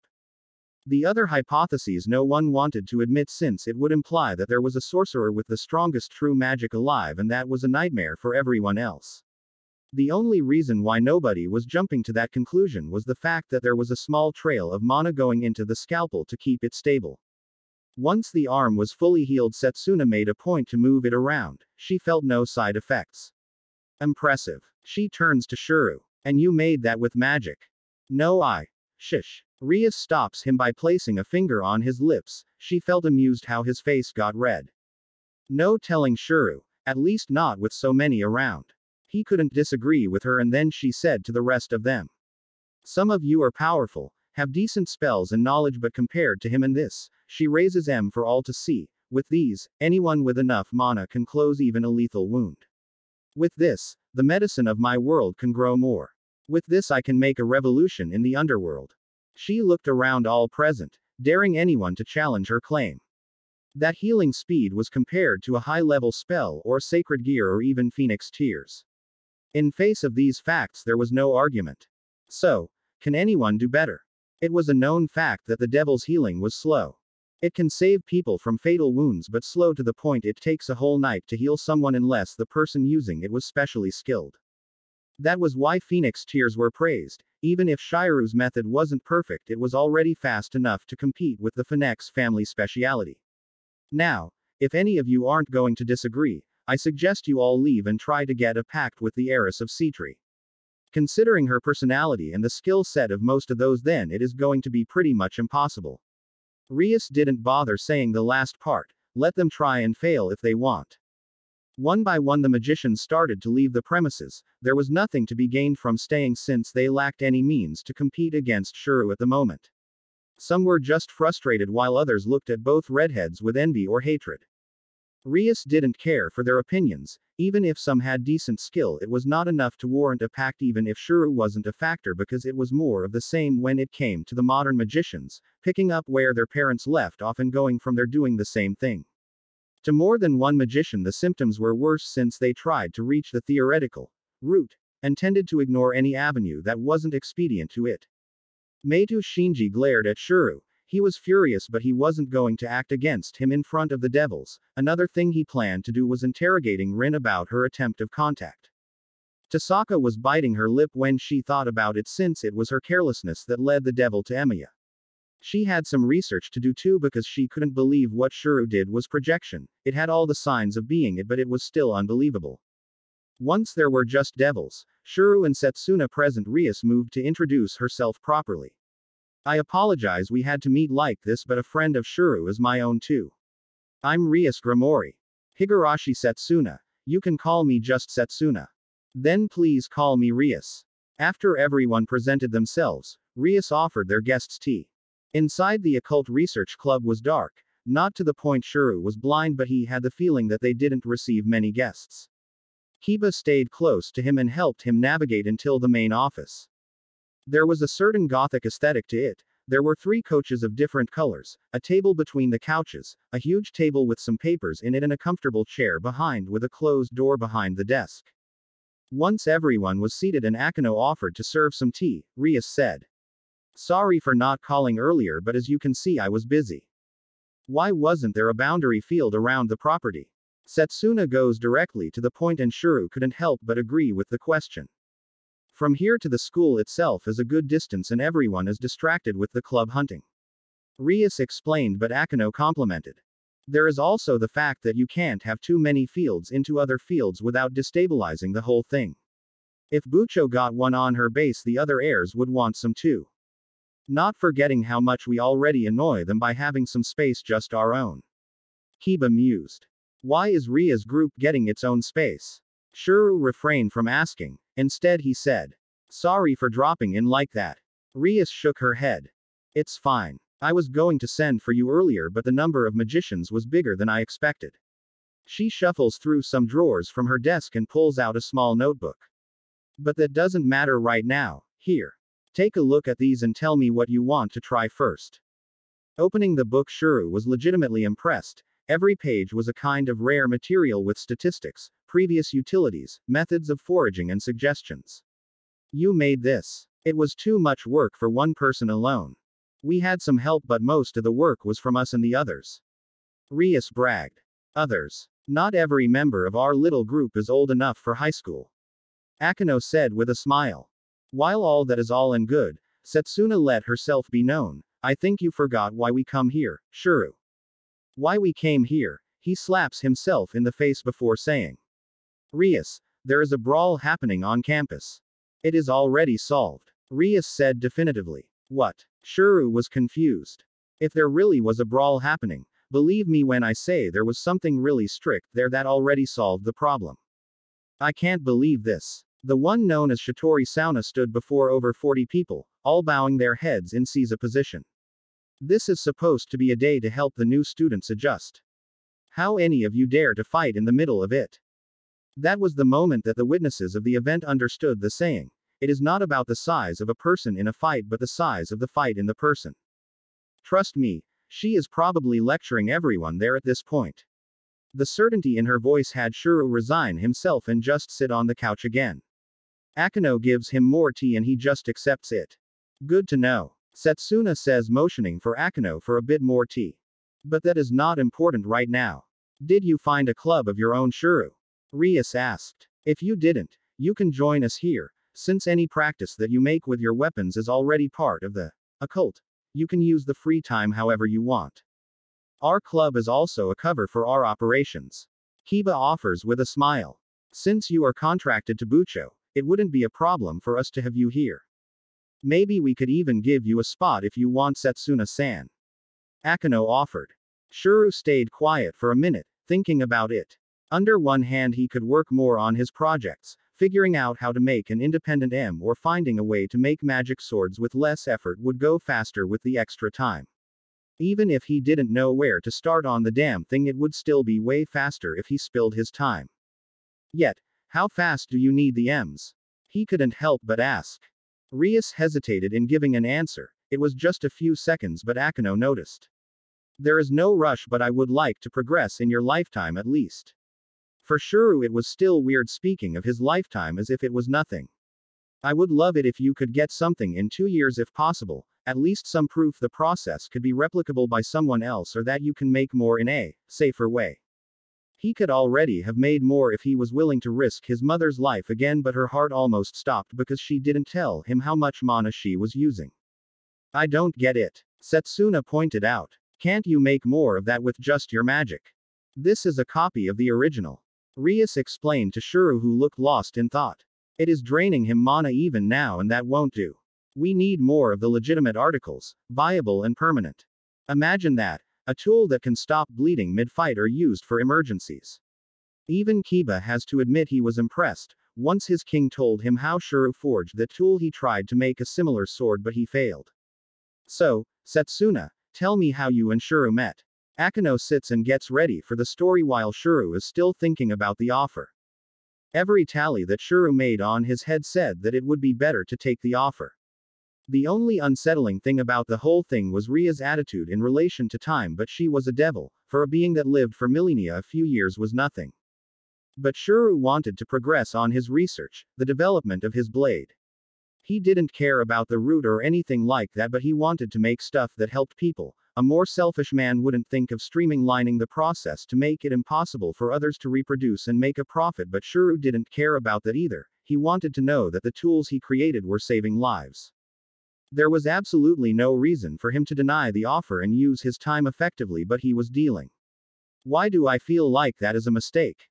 A part of him wanted to step back for a bit and work in other stuff. There was also the promise he made to Issei to try and be a normal student. There is no rush. A part of him seemed to say. I can make progress in less than 2 years, I'm sure of it. 2 years is a long time for a human, and Shuru could work on it in the house, while enjoying his time in school. If anything, that was a logic his mother would approve of. There was that small part of him that knew if his mother discovered he was working like mad and not resting properly, she would throw a fit. It was not the first time such a thing happened. He became divided on what he wanted to do for others and what his family wanted him to do for himself. The most healthy choice would be to spare some time for normal activities, if only to relax. His sister insisted on that. His mother loved to go around with the whole family when she was around, and even his father got caught in her hurricane. But now he only had Liz, and she would say something on the lines of, do what you think is best, and just leave it to him. So you owe Shuru a date. Akano had a teasing air around her, but Setsuna didn't care or didn't notice. It was the deal that I made at the beginning. By the conditions that I established. The one who beat me gets a date. And that one was Shuru. Even though he says I won, I disagree. But what if a girl had one? Akano was trying to fish for something. Then I would go on a date with her. Unfortunately for Akano, Setsuna had nothing that she could tease. Rias was enjoying her queen's attempts but decided to ask a question of her own. Is that why you are here? To set up a date with Shuru? It is only fair, but a part of me wants a rematch more. With both of us using our real skills. Setsuna was determined to have a real spar with Shuru, and that reminded Rias of two things. The first is that she never saw him fighting for real, and the second was that she needed to get him to spar with Kiba one of these days. It will be easier if she could get him. I will join the club. Her fellow redhead finally says, interrupting her thoughts, not that she minded. Excellent, Shuru. Rias almost jumped with joy. We are going to get a forge ready around here, hidden of course, but that won't take long. Meanwhile you can use one of the rooms around here as a lab. Don't worry, we have plenty. There is only one place you can't enter, but there is a boundary field and lots of warnings there. Don't worry about it. A growl was heard and everyone turned to Setsuna. Her face was like stone, but everyone could tell the sound came from her stomach. I believe I shall return to the school grounds. It is lunchtime and I am hungry. It was impressive for all present how she could say it with a straight face, unperturbed by the noise of her stomach. You don't need to leave, Setsuna. We can eat lunch here. The devils left the room for a few minutes and came back with different kinds of foods and drinks. We always eat here. We have a fully stocked kitchen and we keep the place well maintained. Fully stocked kitchen. Shuru now felt he made the right decision. He didn't need a culinary club, he would have his own kitchen here. Can I use it? The excitement was unmistakable on his voice. Another day maybe. Akano smiled while putting some dishes on the table. Today was my day to cook and I hope we all can enjoy it. Akano is good with Japanese dishes. Rias distributes the plates with Kiba, leaving Shuru and Setsuna to move and organize the cups of tea. Kiba here can make some nice British meals. And what about you? The younger raven-haired woman asked, already getting her plate ready. Oh, I love Japanese food too, but also dabble in some Italian. Shuru remembered something, so after getting his bag he pulled out one of the bentos he prepared in the morning and decided to place it on the table as well. It's not much, but I hope you guys can taste some food I made today. Era, if you don't mind, Emma-kun. The vice president of the club says while her and the rest take some bites of the meat and vegetables in it. While Shuru started eating Akano's food, the rest of the room was stunned. This is way too good. Rias thinks of enjoying all the mixtures of spices with the food. This is delicious. Setsuna can't help herself and moves fast enough to get another mouthful. This flavor. Akano felt herself in a cloud, placing a hand on her mouth while her face got red. The best thing I ever ate in my life. Kiba was almost crying from joy. Himahima-san is a great cook. Shuru complimented on his mind while trying the rest of the food, while the person he was complimenting and the rest of the group devoured his bento. It was fast and it was silent, none wanting to talk or miss the chance of eating if another would eat it. All of them were enjoying the food until the bento was finished. Once they realized it was done, they all turned to Shuru, who was enjoying the rest of the food peacefully. Yes, you are undoubtedly using the kitchen. Rias decided, and everyone except Shuru was nodding in affirmation, even Setsuna was on it. Cool. Shuru notices that the bento was empty. You guys liked it that much, How did you get so good at cooking? Akano remembered Eri bragging about her son's skill, but the woman hadn't gone in depth about it. This was the best stuff I ate in my life. Followed by another set of nods. I have eaten food from some of the best chefs. Setsuna was admiring the now empty bento box, yet none of them had ever gotten so close to this. She then looks at Rias. Can I join? Until I find a club of my own, I still may visit for parties or lunch. Now there was a part of Rias that wanted to refuse the woman, or at the very least demand compensation, since Shuru was her magician. Fortunately that part was buried under the bliss of good food, and that same bliss didn't allow her to refuse more people on the table. Sure. I can't wait to introduce Kaneko to the two of you. Kaneko? Shuru asked while Setsuna twitched a bit. She is in middle school right now. Kiba explains. They have no club day like us and their timetables are different. How did you get so good at cooking, Shuru-kun? Rias couldn't hide her curiosity. Sella helped me learn. Shuru smiled at the memories. She could be strict in the kitchen and a bit demanding, but it was just because she knew I could do better. At the mention of the maid who left, he remembered the one who stayed. Did you guys give Liz a job? As a teacher? Yes, we did. Both King and Queen were smiling at the question, and he knew why. They were waiting for him to keep asking questions, questions that he was sure he knew the answers to. Who is Liz? The new teacher, Lisrit. Setsuna had seen her at the opening ceremony. Yes. That is the one. Akano chuckles, still waiting for him to ask the question. An acquaintance of yours, Shuru? His raven-haired colleague asked. She is the maid of my house. Shuru takes a deep breath and decides to get it over with. Why? He didn't need to elaborate more while the smile on Akano's face grew. Rias had one as well, but hers was calm and serene, while the Queen's is the one of someone pulling a prank. Your mother. They say in unison, and he just lets out a sigh. The lunch proceeds peacefully with minor conversations and some discussion of the details on where Shuru was going to work and the idea of having a forge there so the devils could transport the materials in an easy manner. The Emiya house had too much protection for it to be convenient, while the club had a magic circle that allowed for supply transportation between the dimensions. He is going to make another boundary field made around the forge, and Rias offers to help, which Shuru appreciates. He can do the field by himself, but not one overly complex.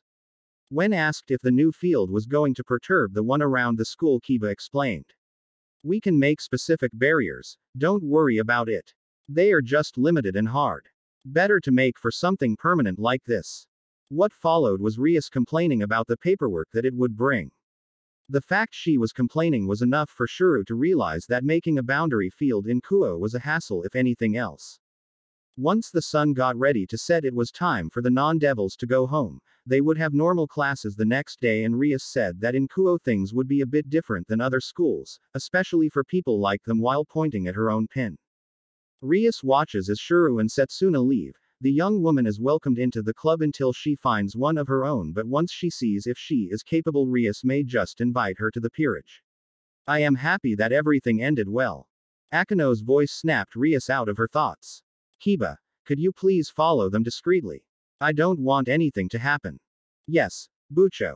Kiba leaves with his typical smile that practically lives plastered on his face. The blonde had no problem keeping an eye on Shuru for the rest of the day, just in case a hothead magician tried anything. The two women wait for Kiba's departure, and only once the night is gone Akano goes and gets more tea while Rias sits on her armchair. You got lucky. The Queen says easily, prompting Rias to give her a small smile. That is me, lucky. There was no sarcasm. They both knew that Rias had astronomical luck when it counted. You really didn't realize how close you were to him refusing, do you? Akano sighs and Rias pouts. He didn't refuse. The Queen shook her head. But he was close. His mother told me how he always is more considerate for others than himself, and he was this close. Akano holds her fingers just about to touch each other, to saying no to the offer to join the club and focus on the M. But the M would help other people. They would, but the fact is that he doesn't know how to start. Akano sits on the couch and drinks her own tea before continuing. From what I heard about, this will be his first foray on actively researching by himself, and that is a daunting task. He is not alone. We will help him. Rias was determined to make Shiru's project work. She needs it to work. Once again Akano just shook her head. He will still go at his own pace. He will try other things and work on other stuff. You have no way of knowing if he will make progress in time. The fact is that Rias is not trusting Shuru with all the facts. The red-haired devil just waved it off. It will be fine. I only will have troubles once high school ends, and until then I have other options. Options that don't give anyone any guarantees, and even them can fail. Akano was insistent. She wasn't staring or anything at Rias, but the other girl knew what her queen was implying. Shuru is competent enough. He will succeed. After a short sip of her tea, Rias then says. Even if he doesn't, I will have something else prepared. Planning to recruit. The who was implied. Setsuna-san is not human, and from the story of their fight I can tell that she was the more experienced of the two. Rias smiles. If she is interested in becoming a devil, we can cultivate her potential too. Akano lets out a sigh. She is trusting her luck too much. Again. Instead she says. You are still risking too much. Talk to Shuru. I barely know him. True. But you need this to work, Rias. The time is almost up. Akano insists but Rias waves it off. I still have enough time. Everything is going great. I managed to find a rare magician with good ideas. The deals are coming along nicely. This year a lot of new people entered in the school and there is a high chance they will have good abilities. All this excited the king but not the queen. She is taking too much for granted. Trying to bring her friend back to Earth, she says. There is also the chance we don't find anyone special in the most recent batch. I have a good feeling about this one, Akano. There was absolutely no reason for such a good feeling other than her gut, but Rias was positive that good things would happen. It's either her good mood or her head finally got too big. Akano sighs again. There is no talking with Rias when she is like this. The redhead was riding on a high, having managed to secure the full cooperation of her contracted magician for a goal she needed him to work towards, but she is not telling him that, and it was frustrating to the raven-haired woman. Akano spent quite a bit of time talking with Irisville, Iri for friends and family, about her children, and the older woman loved to talk about her family. If she was asked about it, Akano wouldn't hesitate to tell her friend what she needs to know, at least in her opinion. But she wouldn't ask, not because Rias didn't care about her opinion but because the king was too focused on the superficial things. In her conversations with Iri, either by phone or the computer once the woman left the country, the white-haired woman described her son as single-minded and focused when it comes to doing a task, doing everything on his power to see it through properly. If Rias tells Shuru her problem, he won't see weakness or a chance to get something out of it. The boy raised by a person like Irisville wasn't like that. But Rias didn't know that or wasn't worried about it, happy to let Shuru do his own thing, confident that she had time. As her queen, Akano had the duty to support her king. That was a fact, but all that Iri told her, the teasing and the concerns, were told in confidence, a deal made between friends of different ages and species. Just telling anyone about their conversations was intrusive and unprofessional. Iri wouldn't care if she had a good reason. Akano knows that, but there was another little tidbit that stopped her from just telling Rias stuff. The pureblood devil is prideful. Most of them were in their own ways, and Rias proved the rule. It could be different if Shuru was a member of the peerage, but he wasn't, and while the pact meant a long-lasting relationship, it could still be broken. But that's besides the point, and a very bad reason to the girl that just refused to ask for help. More than once Akano wanted to hit her head into a wall from the fact that Rias could just ask her brother for advice or other things. Now she has a chance, but instead of focusing on it or at least telling her partner of the situation, she is counting that Shuru will be able to deliver with no reason to rush. To be fair, her luck hasn't failed yet. Maybe she was overthinking this, maybe she should just relax and trust her friend knew what she was doing. Rias has the luck of the devil after all. What both forgot is that luck is about opportunities and others can get around it with effort. It was now the first official day of classes and Shuru was excited for a change. He and the others members of the Occult Research Club were going to work on setting his forge workshop, and it can be done in a week. It would be less if they used an official construction crew, but Shuru believed in doing it himself, so it was going to take some time for him to set a room for himself, outfit it enough to be safe, and then ask Rias for the boundary field. Since he had a building with quite a number of rooms, it was just a matter of position and a few changes, but the materials were to start to arrive tomorrow, and he can't deny that he is excited to get started. Shuru was by no means a traditional magus, but the idea of doing something new or finishing a job was enough to get his blood pumping. The only person happier than him was Liz, who was proud of having a job as a gym teacher. The smile she wore the night before at the dinner was full of joy, and she insisted on being called Sensei. He would do it for her because he found her disposition cute. After a call to his mother, he found her working in a Parisian hotel. For a second he thought about asking why getting Liz the job, but the maid was so happy he instead just talked with her. Shuru couldn't call his sister. Electronics were banned in the clock tower to avoid an accident, and the only contact he could have with her was by letters. She explained on the last one that it was a recent change and also wrote the address he should direct his letters to so they reached her faster. First I need to complete the spark sword, then I still need to make sure the needle is safe to use, after that I will focus on M production completely. The problem is still some healing spell to be placed on it, but if I can use the original too. Shuru-san. The redhead sees Setsuna approach him, now carrying a small bag in her hand. Good morning.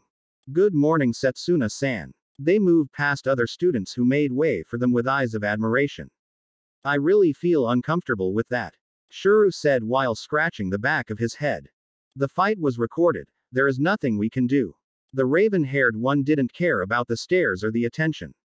I still want a rematch. That was what mattered to her about this discussion. I will be working with the club for at least a week setting my forge up, but after that, sure. He did enjoy the spar and wanted to do it again but went all out.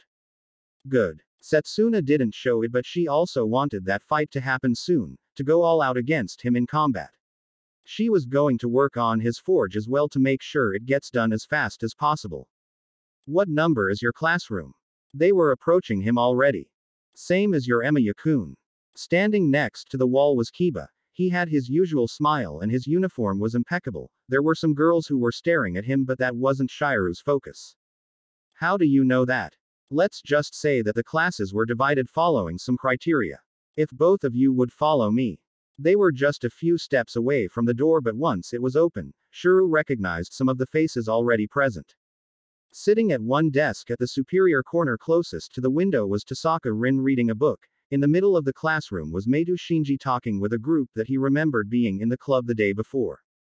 The class had 50 chairs for what they could count. Half of them were full, and counting himself there were at least 10 magicians in this class. This cannot be a coincidence. Don't worry. Kiba tries to reassure him. If they try anything they won't have time to regret it.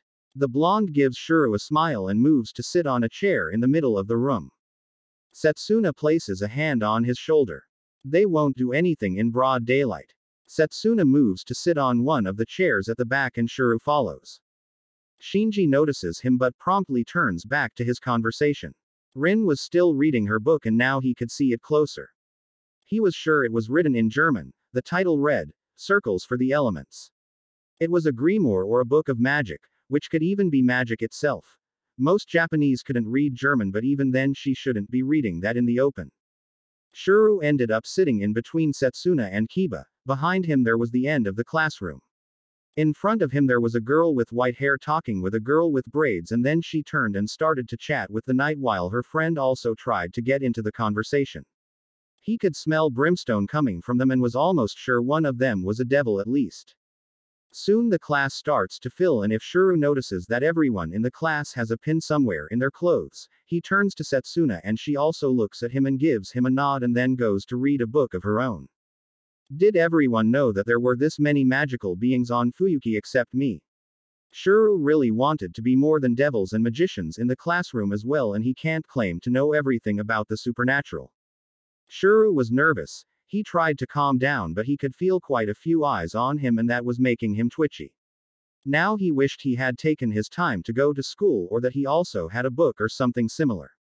All Emiya could do was focus on his swords. Placing his bag below his desk, he closed his eyes and started to meditate.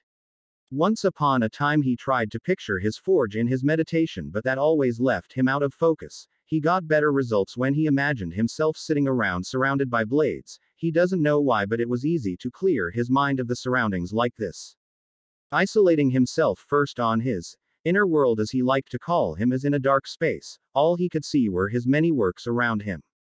The swords were closer, and the more distant the weapon was of a blade, the farther they were in the darkness, but he could still see them with his mind's eye.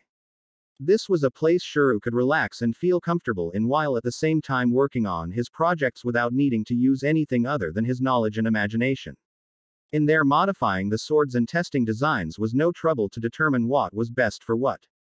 At the moment he was working on the rock breaking, earth moving. Maybe he should just name the sword already, but he felt that it wasn't complete yet. There was something missing. Shuru-san. He snapped back to the real world to see Setsuna looking at him. Are you all right? Yeah. Why wouldn't I be? You were still for almost half an hour. It was an observation that surprised Shuru. Was it really that long? He asked while looking around and noticed that there were definitively more people in the room, and with them a lot of smells of magic and power. You shouldn't let your guard down around here like that. The warning distracted him of his own musings. Setsuna continues. Even Yuto-san noticed but refrained from commenting. Sorry. I just found myself with nothing to do and started to meditate. And that wouldn't be a problem, except that we weren't the only ones to notice. Shuru turned to where she was looking and he could see Shinji's group. They looked to just be talking, but both noticed their eyes moving in their direction from time to time. It was weird to feel that much animosity. He barely spoke with Shinji in his old school. For what he could recall, Meitu was a bit of an unruly when they were growing up, but started to turn into a bit of a womanizer once he started to notice girls. Thanks for the heads up. The woman gives him a nod, accepting his thanks. After a few more minutes, the door of the classroom closed once a man walked in. He was tall with long black hair, glasses, and a face that spoke of stress and overwork. Dressed in a black suit with a red tie, his posture told anyone who could see, "I am a teacher and you are the students." Once he reached the teacher's table and placed some books into it, he picked up the chalk and started to write on the blackboard. Once he was done, he turned to the students. "I suppose the first thing I should do is welcome you all to this class. As some of you have noticed, every one of this class is a citizen of the moonlit world." That was undeniable. Every single one of them had a pin on their uniform. Some looked around and sized each other up.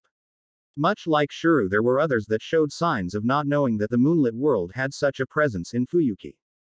Don't get too comfortable with each other. It may sound like a suggestion, but it had more the tone of a warning. This is the only class of its kind in the school, all the others are mixed with normal folk. To those that don't know why, it is simple. Here you are surrounded by peers and similars, which allow more liberty to discuss, research, and develop your own craft of any kind or species.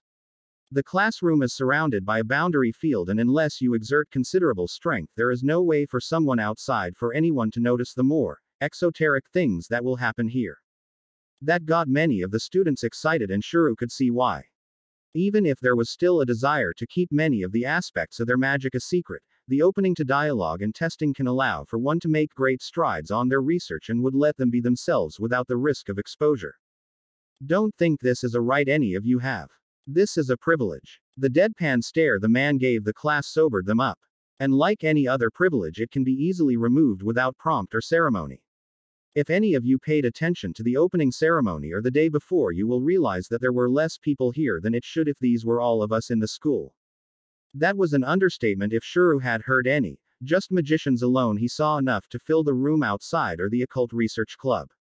That is because they are splitted and mixed with the other normal classes. The teacher proceeded while walking the class. They don't have the same privileges as you do, the same advantages. But they can get it. If any of you makes a mistake, you will be demoted from this class, and yes, it is a demotion. The tall man was looking every student in their eyes. Some refused to look back, others glared or showed indifference. While in this class you will receive special education, besides being your homeroom teacher, I also teach math. However, that is not the only thing I will be teaching. Together with the basic curriculum, which will be minimized, we will have lessons on the manipulation of mana and the theory of magecraft. Someone raises her hand. Yes. Sensei. Most of us aren't magicians, we don't need to learn magecraft. The girl had pink hair, but the teacher moved back to the blackboard. While that is correct, there are aspects of magecraft that can help in other types of magic, since it was said that the first studied magic was magicraft. When he starts to make a circle on the board, Shuru recognizes it as a summoning one. This one, for instance, can be used to call a spirit, summon a devil, or communicate with an elemental. Don't underestimate the basics. Another student raises their hand. But how are we going to make time for that in normal lessons? Are we going to have extra days? It was one of Shinji's friends, a guy with really short green grass-colored hair. The man just gave an amused look to the student. You all inhabit both worlds, the fantastic and the mundane. To adapt to both, you must find balance. You will have the same number of days and time as any other student with a bigger workload, and I expect a lot of you to fail, or alternatively you can ask for a transfer now. The door is open. The teacher was gesturing for said door and waiting for anyone to get up and leave. Of course, once you leave, the privileges of this class will be lost for you. There are plenty of normal classes in Kuo, and I can guarantee that there are plenty who want your place. That sounds harsh. Don't you think so? The white-haired girl in front of Shuru raised her hand and asked. Harsh. The teacher just shakes his head. In the moonlit world, harshness is the norm. If you want to survive, you need to adapt, and as a teacher, it is my duty to see you all reach the best people you can be. Or to watch you fail here and learn something so you don't do it out there. Fixing his glasses, the man sighs. Unless you are from a rich family, you need to be smart with your finances, and for that you need to mix yourself with the mundane.